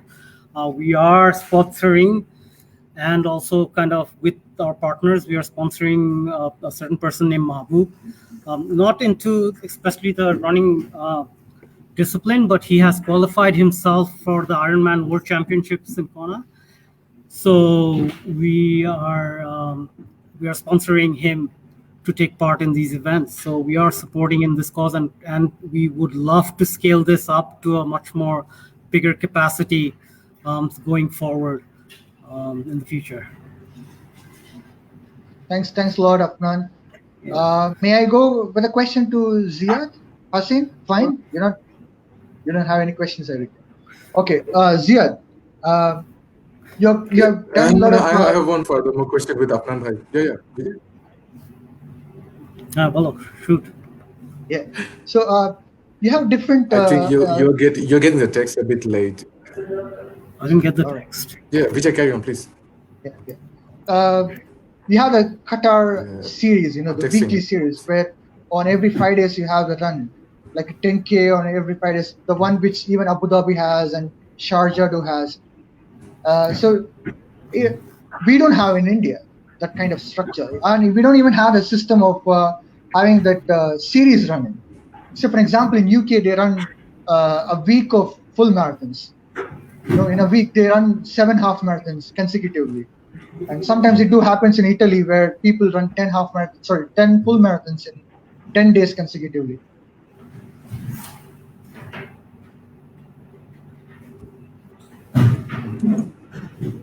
Crazy people. I think Vijay is frozen. Like insanely brilliant people. I think so. Rahim, we have a question for you from the guest, but as I was already talking to Afnan bhai due to question. Afnan bhai, yeah, I have come across some questions about one thing, and every time I reply to that, I feel like, am I saying it right? So I'm going to ask the question to you, and let's everyone have the answer. What is the difference between BD runners, Dhaka Run Lords, and Dhaka half marathon team? What is the difference between 3 teams? I was like, oh God, why would you come up with that hard question? So I gave them some answers, but I think you can clarify me as well. No, we'd like to get So that's a good question. BD Runners is a community. Yeah, that is not endorsed by anybody. That is a community that it is not an entity. It is taken care of on voluntary basis by people who are the curators, who are known as the activists of the group, right? So it is something which is self-subsidized and sustained, right? But then we started having these community runs back in 2016, and in order to scale up to a professional event like the half marathon and take it beyond, we needed to form a formal entity, a business entity, so that we could partner up and have collaboration with our different stakeholders and sponsors. That led to the birth of the Dhaka Run Lords, right? So we give it a very funky name, the Lords, the self-proclaimed Run Lords of Dhaka. And so we created that group so that we could have those engagements with the financial engagements with our sponsors. So that's Dhaka Run Lords, and then Dhaka Run Lords went ahead, and we trademarked the event, which was the Dhaka Half Marathon. So Dhaka Half Marathon, if I could put in a very layman's term, the Dhaka Half Marathon is a product of the Dhaka Run Lords, which kind of owns that event. Does it answer your question? Happy that I was not wrong. I was not wrong. Yeah. I'm happy that I was not wrong when answering the question. I kind of gave them the same thing in somewhat a different way, but the gist was the same thing. So Rahim Bhai, Shubham Bhai, as he was asking you a question, he had a follow-up question. He asked, running on a moon track. Next target, Mr. Rahim. I think you also can make that. Rahim Bhai? If you have a rocket, yeah, I'll hop on it and we'll go and run on the moon. Someday. I think Mr. Elon Musk is building something like that. So very soon. Yeah. I guess, yeah. I hope we can live long enough to see a fast marathon or any running event on any extraterrestrial place. I know there was one astronaut. He ran a full marathon at the same time when the Boston Marathon was taking place, and he did it on a treadmill on the International Space Station. Yeah. So, this is the craze. I need to dig it up. I've missed it somehow. God.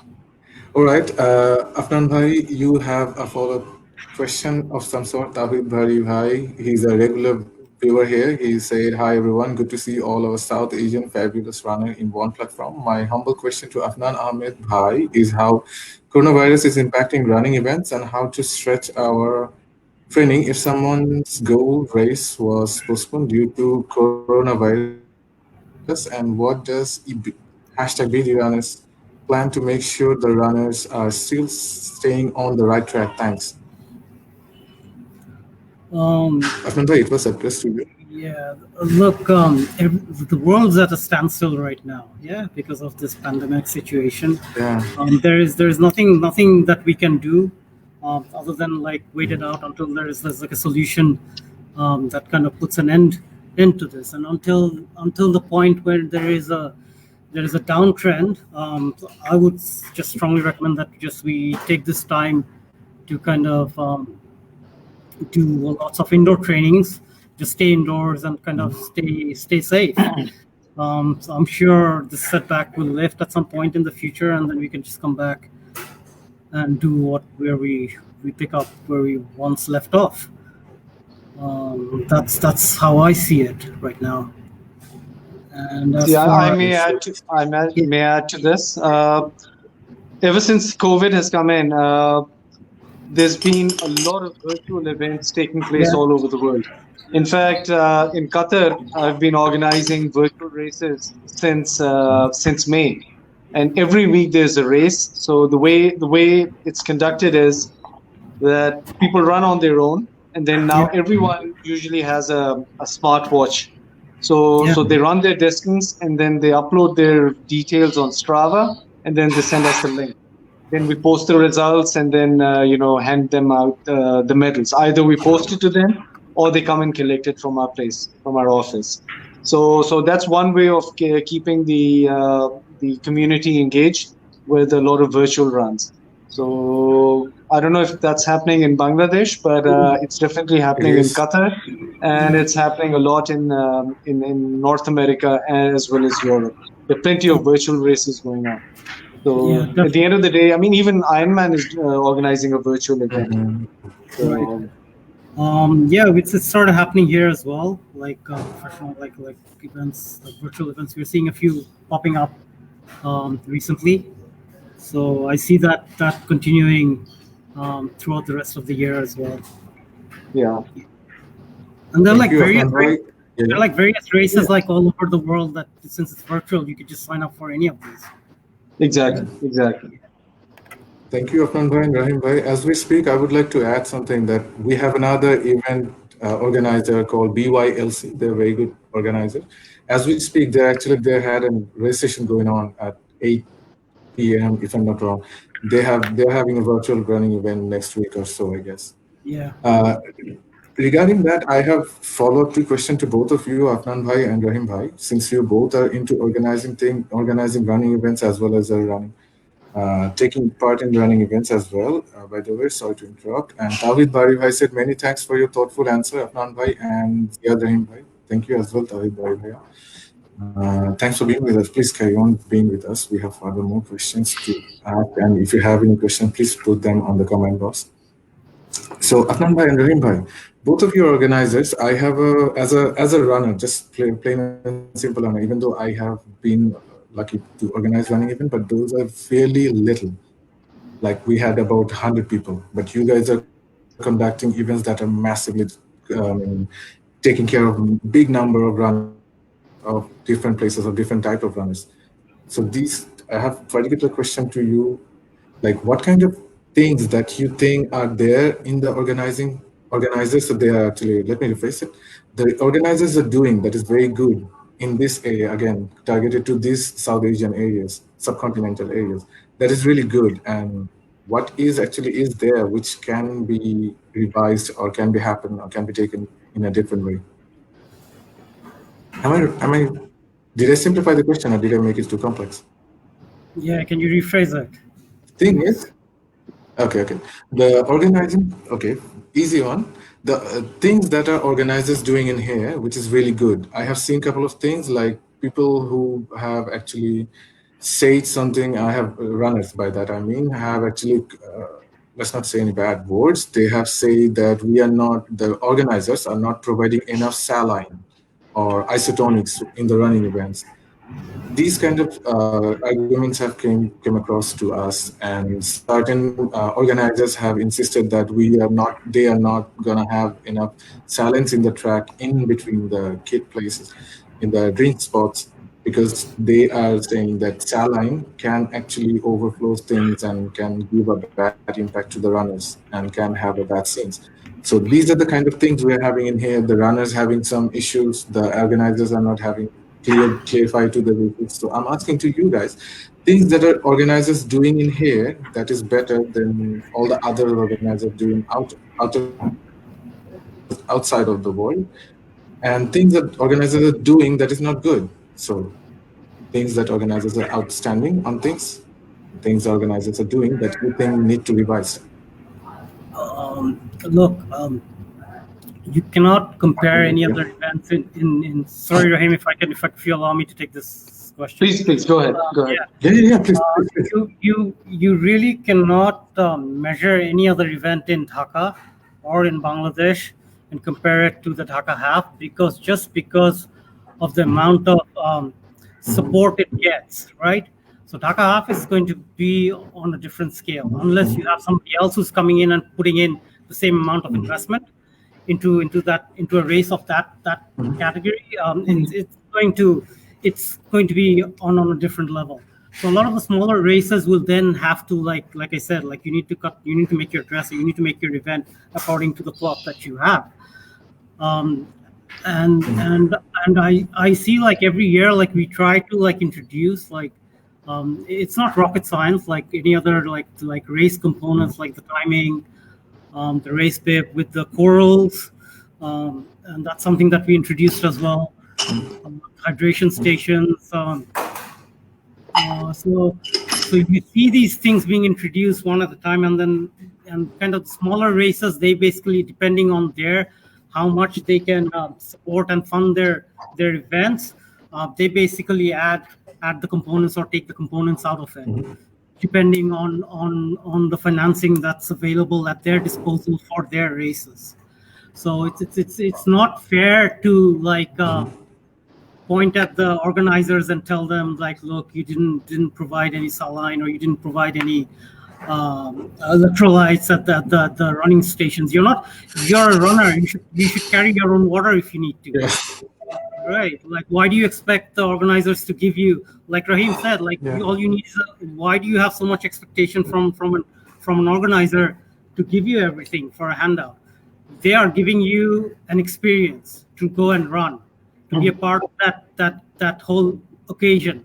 That's what they're selling you. That's what you're paying to get into and the event, like the experience. That's all you get. Anything on top of that is like bonus. So I think like people also kind of need to, like runners here, like especially around here, Added bonus, yeah. we need to like kind of also adjust and like their expectations as well. Like I get like if they participate outside,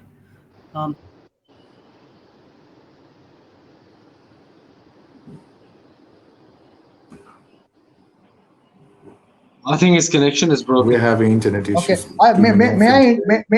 May I add a point to Afnan's discussion, what he was discussing? Yeah. All right. So a lot of people do come. Rahim is yet to answer. Rahim is yet to answer. Vijay. I think. Rahim is yet to answer. Yeah.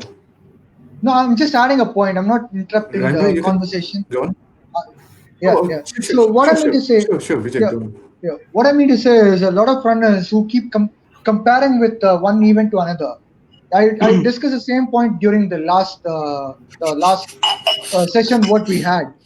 The comparisons what they make is absolutely not good, because the organizing what do you call, like a team, or maybe the events which have been existing for past 10 or 12 years or more than 2 decades. They're doing it for a period of time, and you cannot compare the way how it is organized in countries like Europe or maybe even India, and in a country like Bangladesh or maybe in Sri Lanka, where how the events are organized. You cannot compare it, and the comparisons what they make is absolutely irrelevant, I would say. It is not a healthy comparison. And the point which I would also add with Afnan's discussion, what he has been doing, in Europe, I ran in Cardiff, World Half Marathon Championship, where they just had only 2 hydration points. One was in between the route. It was a half marathon, so they call it as 13.1 miles. So in the 6.5 mile, they had 1 hydration point, and once you complete the race, they have another hydration point. Those were the only hydration points they had. This is how the system works in Europe. They have minimal hydration points. They do not give any goodies. And even a t-shirt, sometimes they give it post-run. They call it as a finisher t-shirt. And people, especially from subcontinent, who are taking part in those kind of events, they go with a smile and they come back like they're like a champions. But once they run in here at home, they keep complaining about a lot of things, that they were missing goodies. Goodies are not given in the Cardiff, man. Not in UK or not in anywhere. Not even in Netherlands. Perhaps they would be giving like 1 or 2, chocolates or something. That too. It is given in a bib expo, but not in a goodie bag or something like that. They just give you the bib. That's it. You're done. So when people need to know about how events are organized across the world, and first thing is that when people find it as like a criticism, when they feel like this is not good, the first thing is that be a volunteer in one of the events, see how the things work. If once you understand how hard it is to just volunteer, forget about organizing, then you realize the difficulty and the pain of how the event is being organized. And then being a runner, you empathize the situation. You do not complain about it. Just in case if water is out of stock, you understand it.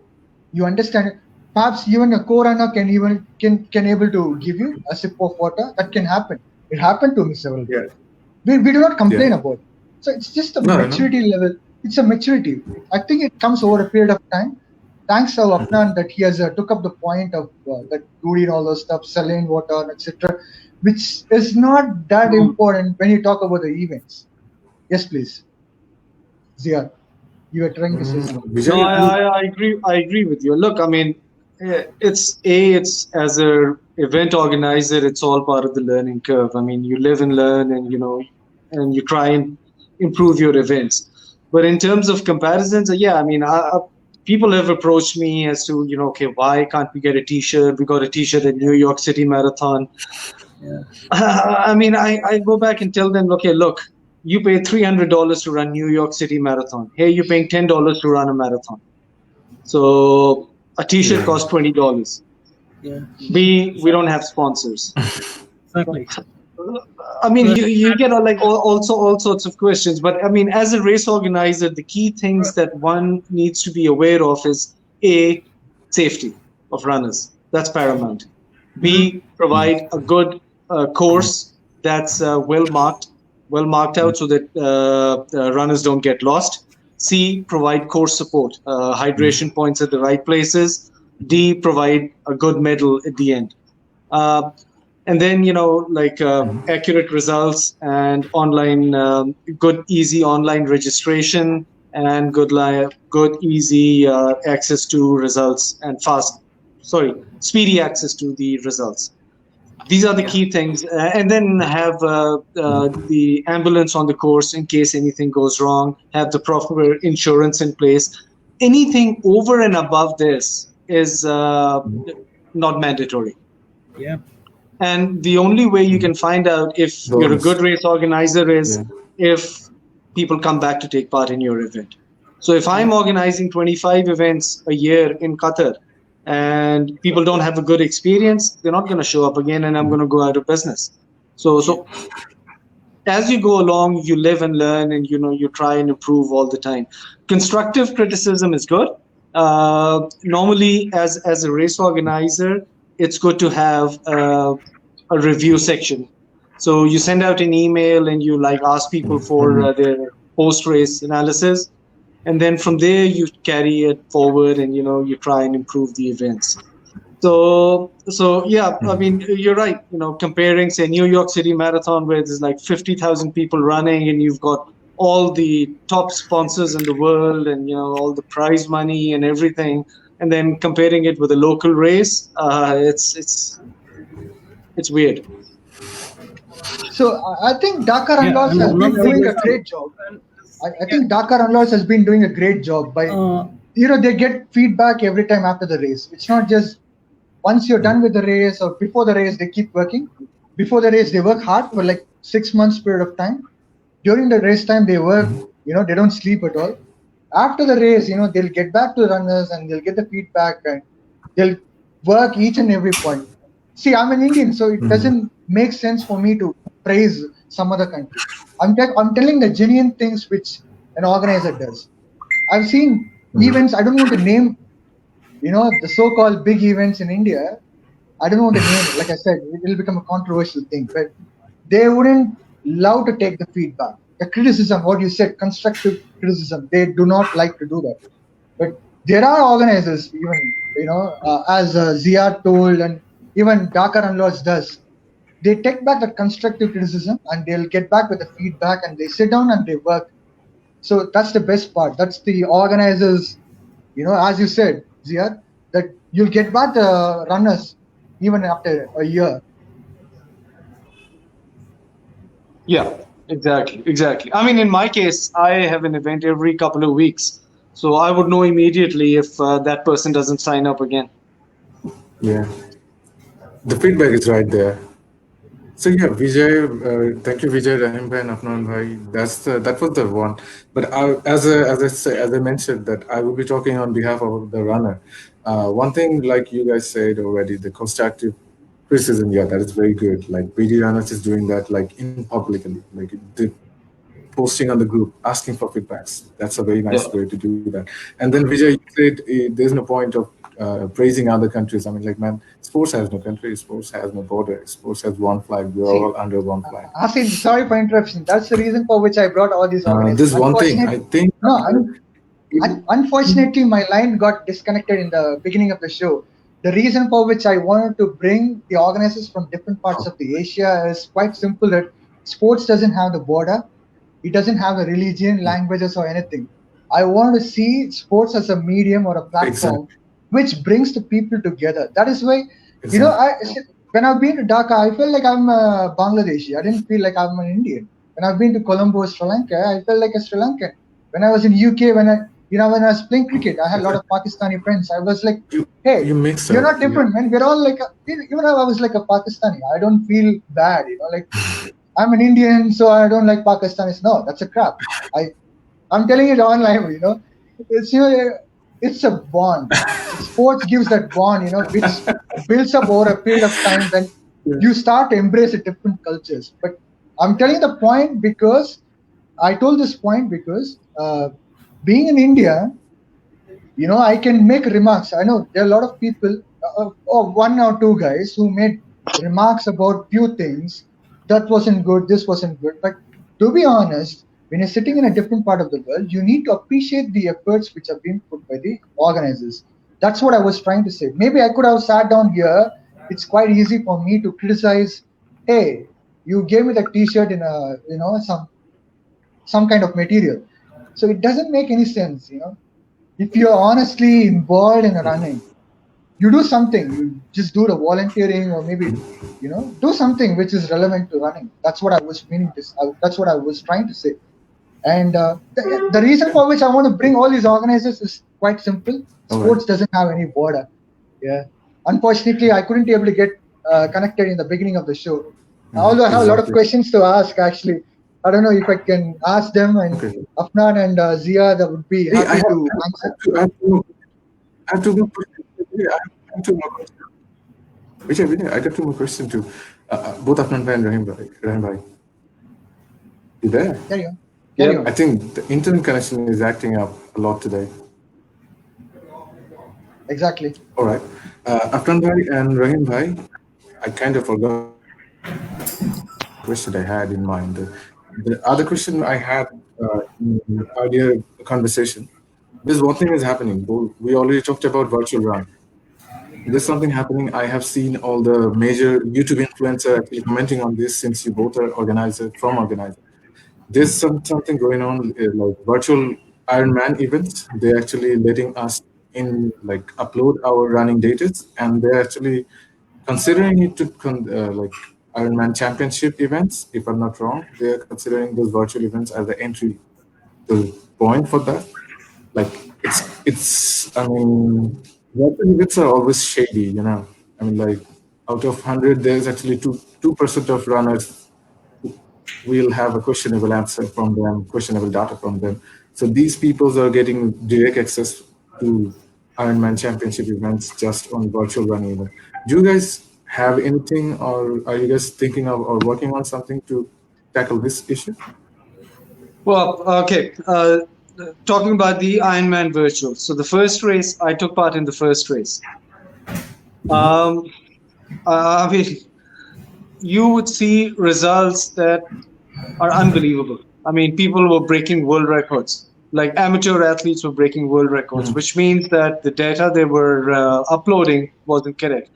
I mean, who can cycle at 60 kilometers an hour for a good 25, 30 kilometers?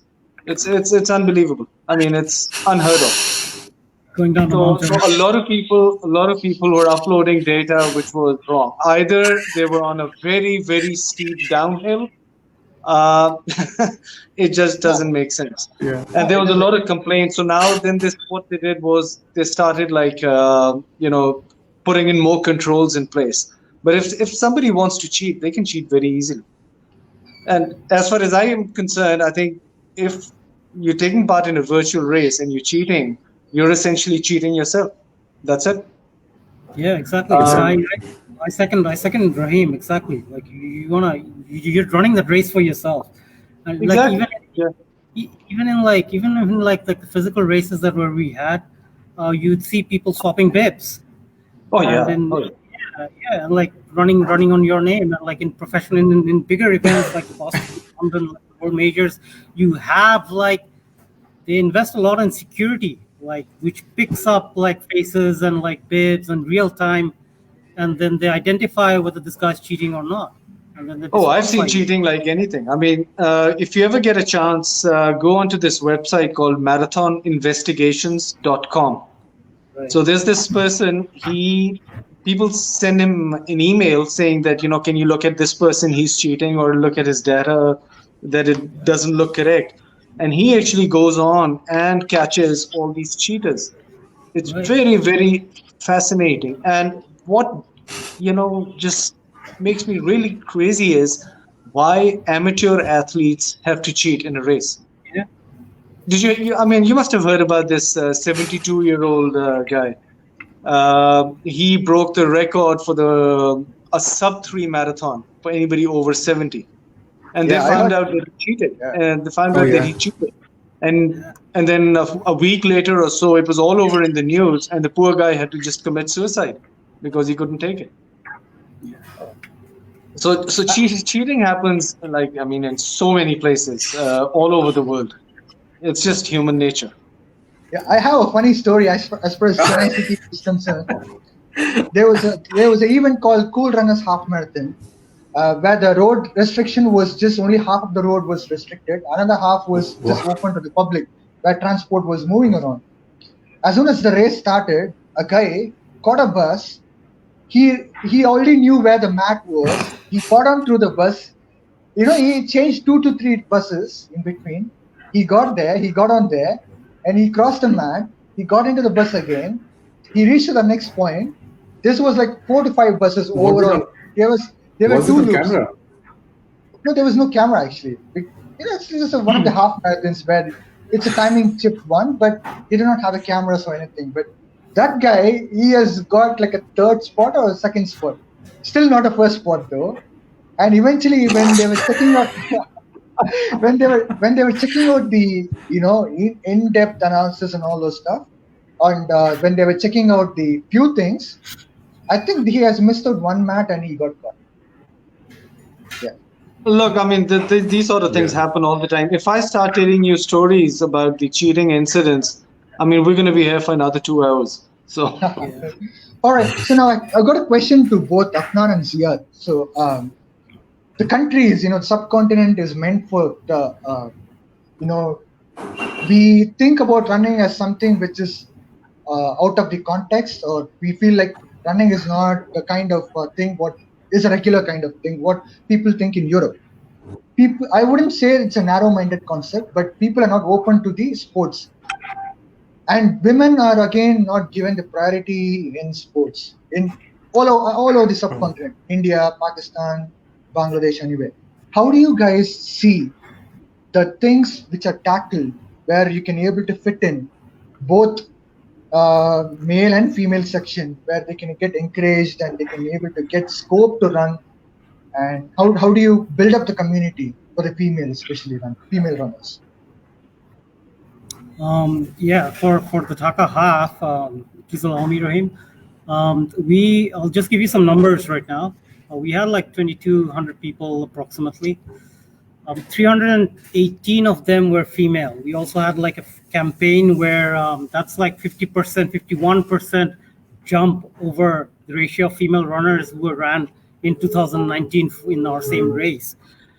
So that kind of those it's not a huge number, but then if you, as opposed to given the amount of like women around in our city, but then considering the amount of people that ran in this race, that is a substantial increase from the previous year. Also, we had like a subsidized, like one of our title sponsors, like our title sponsor. They subsidized. They had like a campaign. They subsidized registration.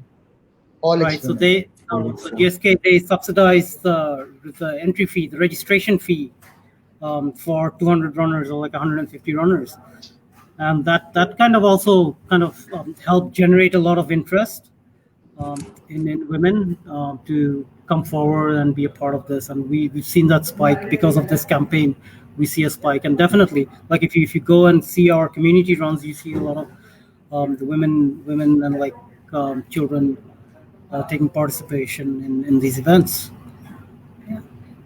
How about in Pakistan, Ziyad? Yeah, I'll add to that. I'll give you the example of both Qatar and Pakistan. Now, in terms of female participation, it's not the organizers that are restricting females from taking part. It's more of the background, the religious background, or like the social culture that sometimes prevents women from running, or they don't feel comfortable. So there were two things that we did in Qatar. What we did was we started a women's only running series. So women could go into a park which was totally enclosed. Nobody could come watch them from inside, from the outside, and they were free to run in any clothes that they want to run in. So that gave the women the confidence to go out and run. Secondly, we started the women's only, what do you call a Sharia compliant clothing for women, which became very popular. So now, over a period of time, they started wearing those clothing. The Nike also came up with the Nike hijab, and it's basically the same sort of run, the shirt and T-shirt, but it's a bit longer and it protects most part of your body. That was an instant success. And now in Qatar, in the events that I organize, there are so many local women who are coming and taking part in the event. So initially, it's basically the women themselves, they don't want to come because they don't feel secure. But once you give them the confidence to take part in a female-only race, then they slowly make their progression towards the mixed races. In Pakistan, up in the northern areas, we had a big participation of women taking part in events. I spoke to some of the villages, and obviously, I mean, they said, no, we don't want our women to go and run with men. This whole thing will take some time, but eventually women will come and take part in it. So what we're trying now to do is, in Pakistan, we're going to take all these, the Sharia compliant clothing, or the more modest kind of running clothing, to the women in Pakistan, which they can actually wear and then feel more comfortable in taking part. So, and then again, I mean, it's to do with the culture of how they see the women outside or taking part in the events. So it's a slow process, but eventually, I mean, I was really surprised the amount of women that took part, even in the first race that I organized in Hunza. And there were women who were running marathons in like 4:10, 4:15, 4:20, which is a very fast time for somebody who's doing it for the first time. Thanks a lot for answering. I got another question to both of you guys. We have spoken about the internal factors, like we spoke about how the things can be organized, how the things can be bring a lot of athletes, etc. Now let's talk about the external factor, which is the government interference, the support from the government. In both Bangladesh, Pakistan, three countries, I would say, Bangladesh, Pakistan, and Qatar. How do you get the support from the government? Is there any scope for the government to come to the organizers and support in the near future? And would it be possible to get better way of support from government in venue aspect, or maybe anything, like sometimes some taxes are heavy. Say for an example, in Chennai, they have to pay a lot to get this permission. So for example, it costs like 5 lakh or 4 lakh, etc., to get a permission only for the place, for the mega event. So how about in the countries in Bangladesh, Pakistan, and Qatar? Is government so strict, or maybe not helpful, or do you guys need to pay a lot of money? Is there any support from the government?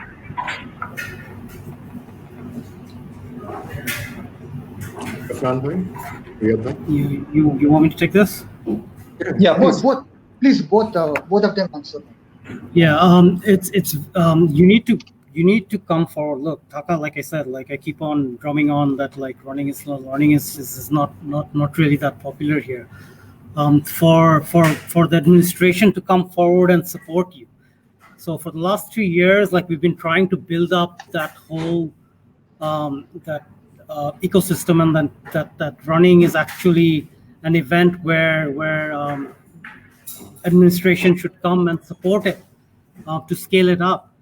And without their support, it is not feasible at all. Like given a city like Dhaka, if you want to host, like if you want to scale up the number that we had last year or this year, like 2,000, if you want to scale this up to say 5,000, or if you want to scale this up to 2,500 even, you'll have to get out of Hathijil where we are hosting it. We've been hosting it for the last 3 years. And if you do that, then like for Hathijil, we need to seek permission from, I think 4 or 5 different police stations to actually get like the permits to host this event in Hathijil, and kind of like cordon off and close the road. So if you intend to get out of Hathijil, you are going to need a lot more support and the full administration to come forward. And before they can come forward and support your event, you need to show like credibility that you can actually host events like this, and which is something that we have done in the past, and we're really grateful to some of our partners and sponsors and the administration, the Bangladesh Olympic Association's our honorable mayor coming forward this year and kind of endorsing Dhaka Hub, that they would want to see this be scaled up further next year on the next installment. So we are hopeful, but definitely like getting out of Hathijil, we're going to be needing a lot more support given how Dhaka is currently structured. Thank you, Afnan. Can you please answer Ziyad regarding the government support from Pakistan and Qatar? It is very important to have the government support in terms of sourcing the venue, and especially in Pakistan in terms of finding the top security for international athletes. And I was lucky to team up with Pakistan Air Force and all the municipalities who helped create that event. So yeah, I mean, without government support and support of major sponsors, it's very difficult to organize a high-profile event in Pakistan. In Qatar, it's a lot simple. I mean, the only support that I need is from the park management, and because a lot of events, in fact, all the events that we organize in Qatar are inside a park, so that means it's traffic-free. The problem arises, or the permissions, are hard to get if you're organizing a race on the road where you have to close the roads. But inside a park, it's not really much of an issue. So I haven't had that sort of an issue getting the support. But for my international events, like say when I'm organizing a cruise adventure in the Caribbean, I obviously have to need the support of the Sports Ministry or the Ministry of Tourism, because they're the ones who organize these events for us or help us organize the events. So yes, you definitely need a good support system in order to have a good event to take place. Yeah. So I think I missed out the first part of the conversations you had. Ziyad, did you spoke about the Central Asia, the challenge which you are organizing, and the Caribbean one which you're doing, and as well as the one which you're doing was the Zambezi, African one, Zambia, Namibia, and what was the other country? Zimbabwe. So could you please explain about it? Perhaps if you haven't explained about it before, I'm quite interested to know about it. Yeah, I briefly touched upon it before. As part of Z Adventures, I organize different challenges in 6 continents. The main one is the Central. One of the one is the Central Asian Challenge, where we run on all the 5 stands. So it's Turkmenistan, Uzbekistan, Tajikistan, Kyrgyzstan, and Kazakhstan.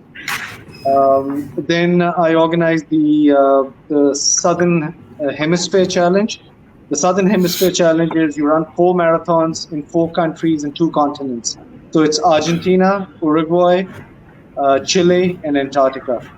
Then in Africa, we do the Southern African Challenge, which is South Africa, Lesotho, Swaziland, Zimbabwe, Zambia, Namibia, and Botswana.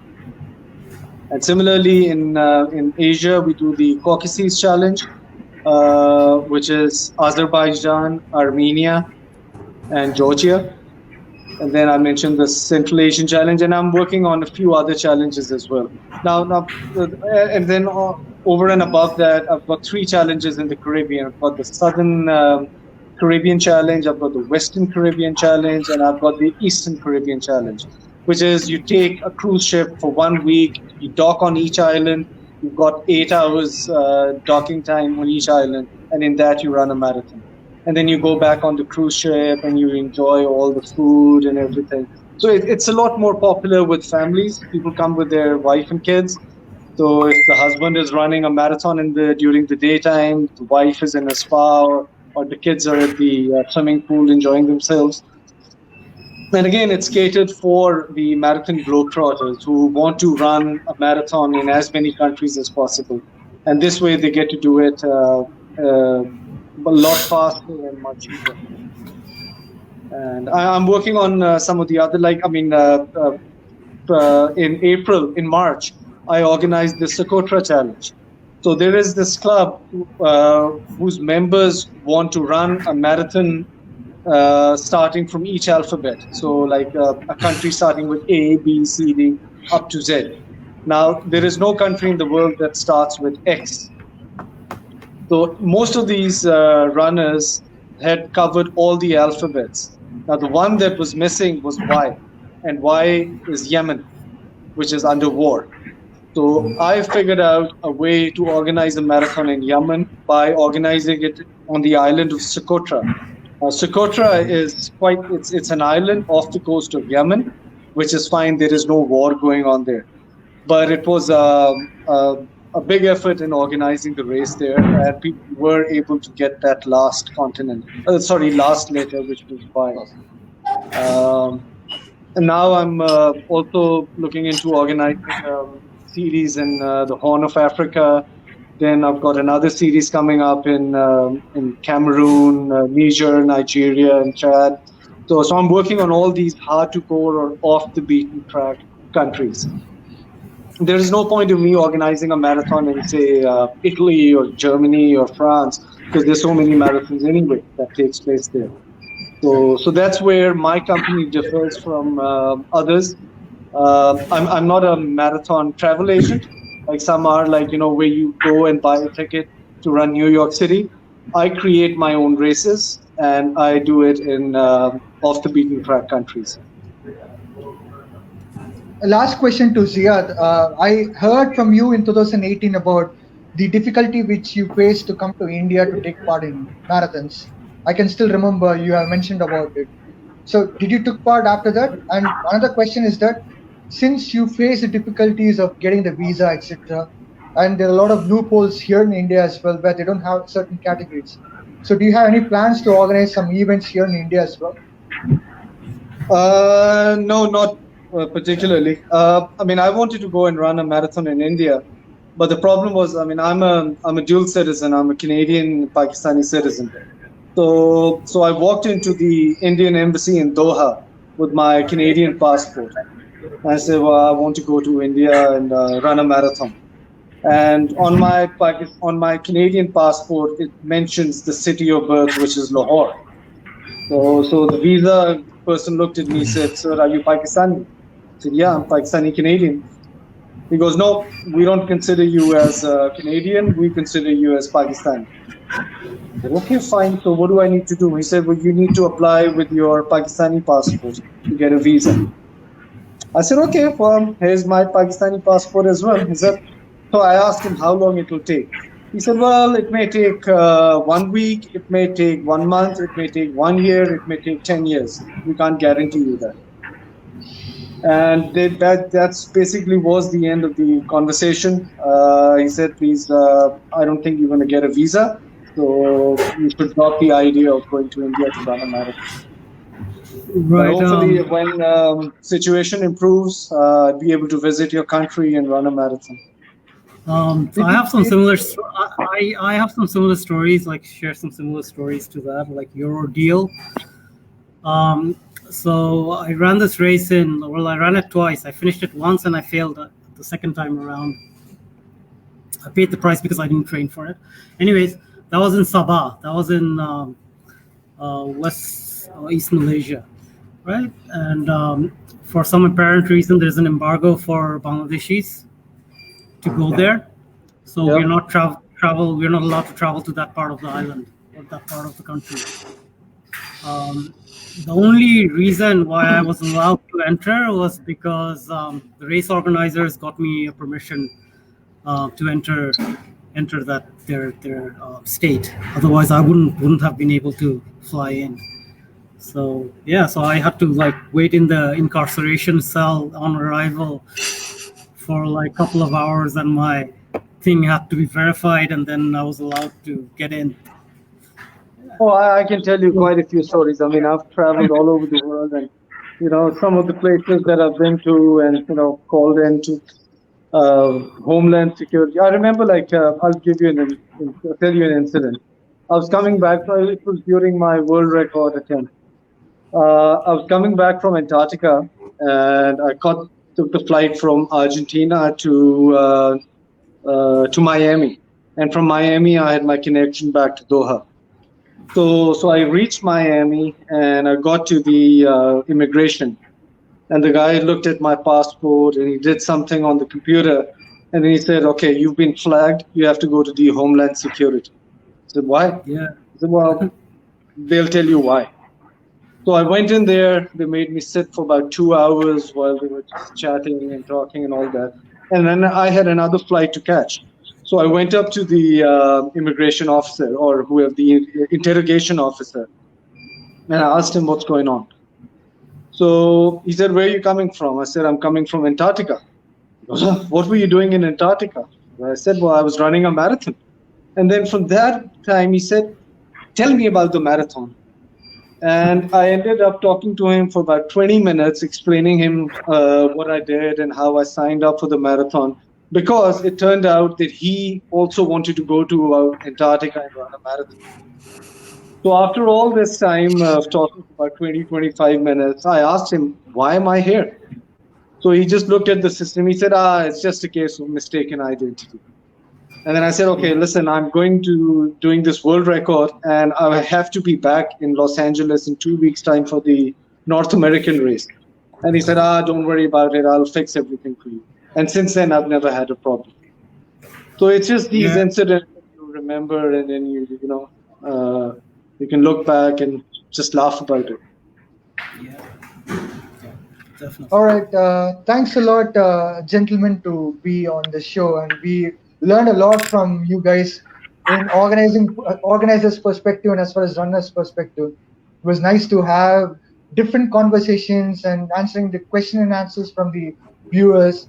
It was brilliant, actually. I would like to thank both Mr. Afnan Ahmad and Mr. Ziyad Rahim, and I would like to also thank Haseen for giving me this opportunity to be in this part of the show.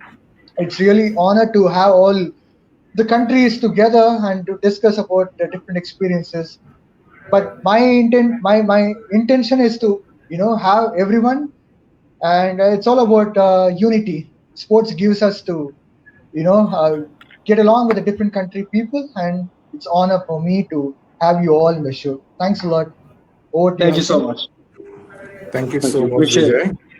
Thank you Okay. so much, Afnan Bhai and Rahim Bhai, for giving us the opportunity to interview you both, as Dour is planning to give a platform to both runners and organizers and everyone else who are collaborated to running thing and any sports for that matter, as a bridge to talk to things about that are not given most highlights to, if I'm correct to that. It's like a bridge. So pray for me, pray for the group, so we can do it more often, we can do it more right. And if I have made a mistake in any ways possible, please forgive me, help me grow, help Dour grow, help my team grow. We hope. I still have a bunch of questions to Afnan Bhai and Rahim Bhai. I think someday we can catch up again. Absolutely. Yeah. And Rahim bhai, we have a political thing going on in this place, and I'll be lying if I just mention that we have a political thing going on in just this place. Everywhere, I guess, lately we have a very good thing going on regarding politics. But we are in Bangladesh. We are very broad-handed, welcoming all the Pakistanis. We had there was a Pakistani guy from Karachi who joined 2018, 2019 event, 2020 event in Dhaka Hub.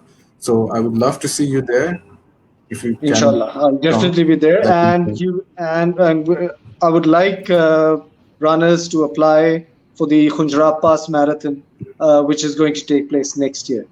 So I want to see you guys inshallah. there as well. Can't promise, And but don't worry, we inshallah. will get you all the visas, everything. So leave it with us. Inshallah, Okay. inshallah. Can't promise now, but inshallah. Yeah, Afnan bhai. Right. Thank you, Vijay. Thank you, Hussein. Yeah. So I probably need to catch the elevator down. They're going to shut it down. Rahim, it's been a great pleasure to meet you. Hussein, Likewise. thanks for having us here. So we had a great time for the last 2 hours. Perhaps we can do this again sometime in the future. Inshallah, inshallah. And thanks, and I'm just happy that you guys are doing this and kind of hosting these shows. Yeah. All right. Thank you so much. Thank you so much, guys. Special thanks to Take care. Vijay for Take care. helping us conduct the whole thing. Thank you, guys. Bye bye. Have a good night. Have a Bye. safe life. Keep on running. Bye bye.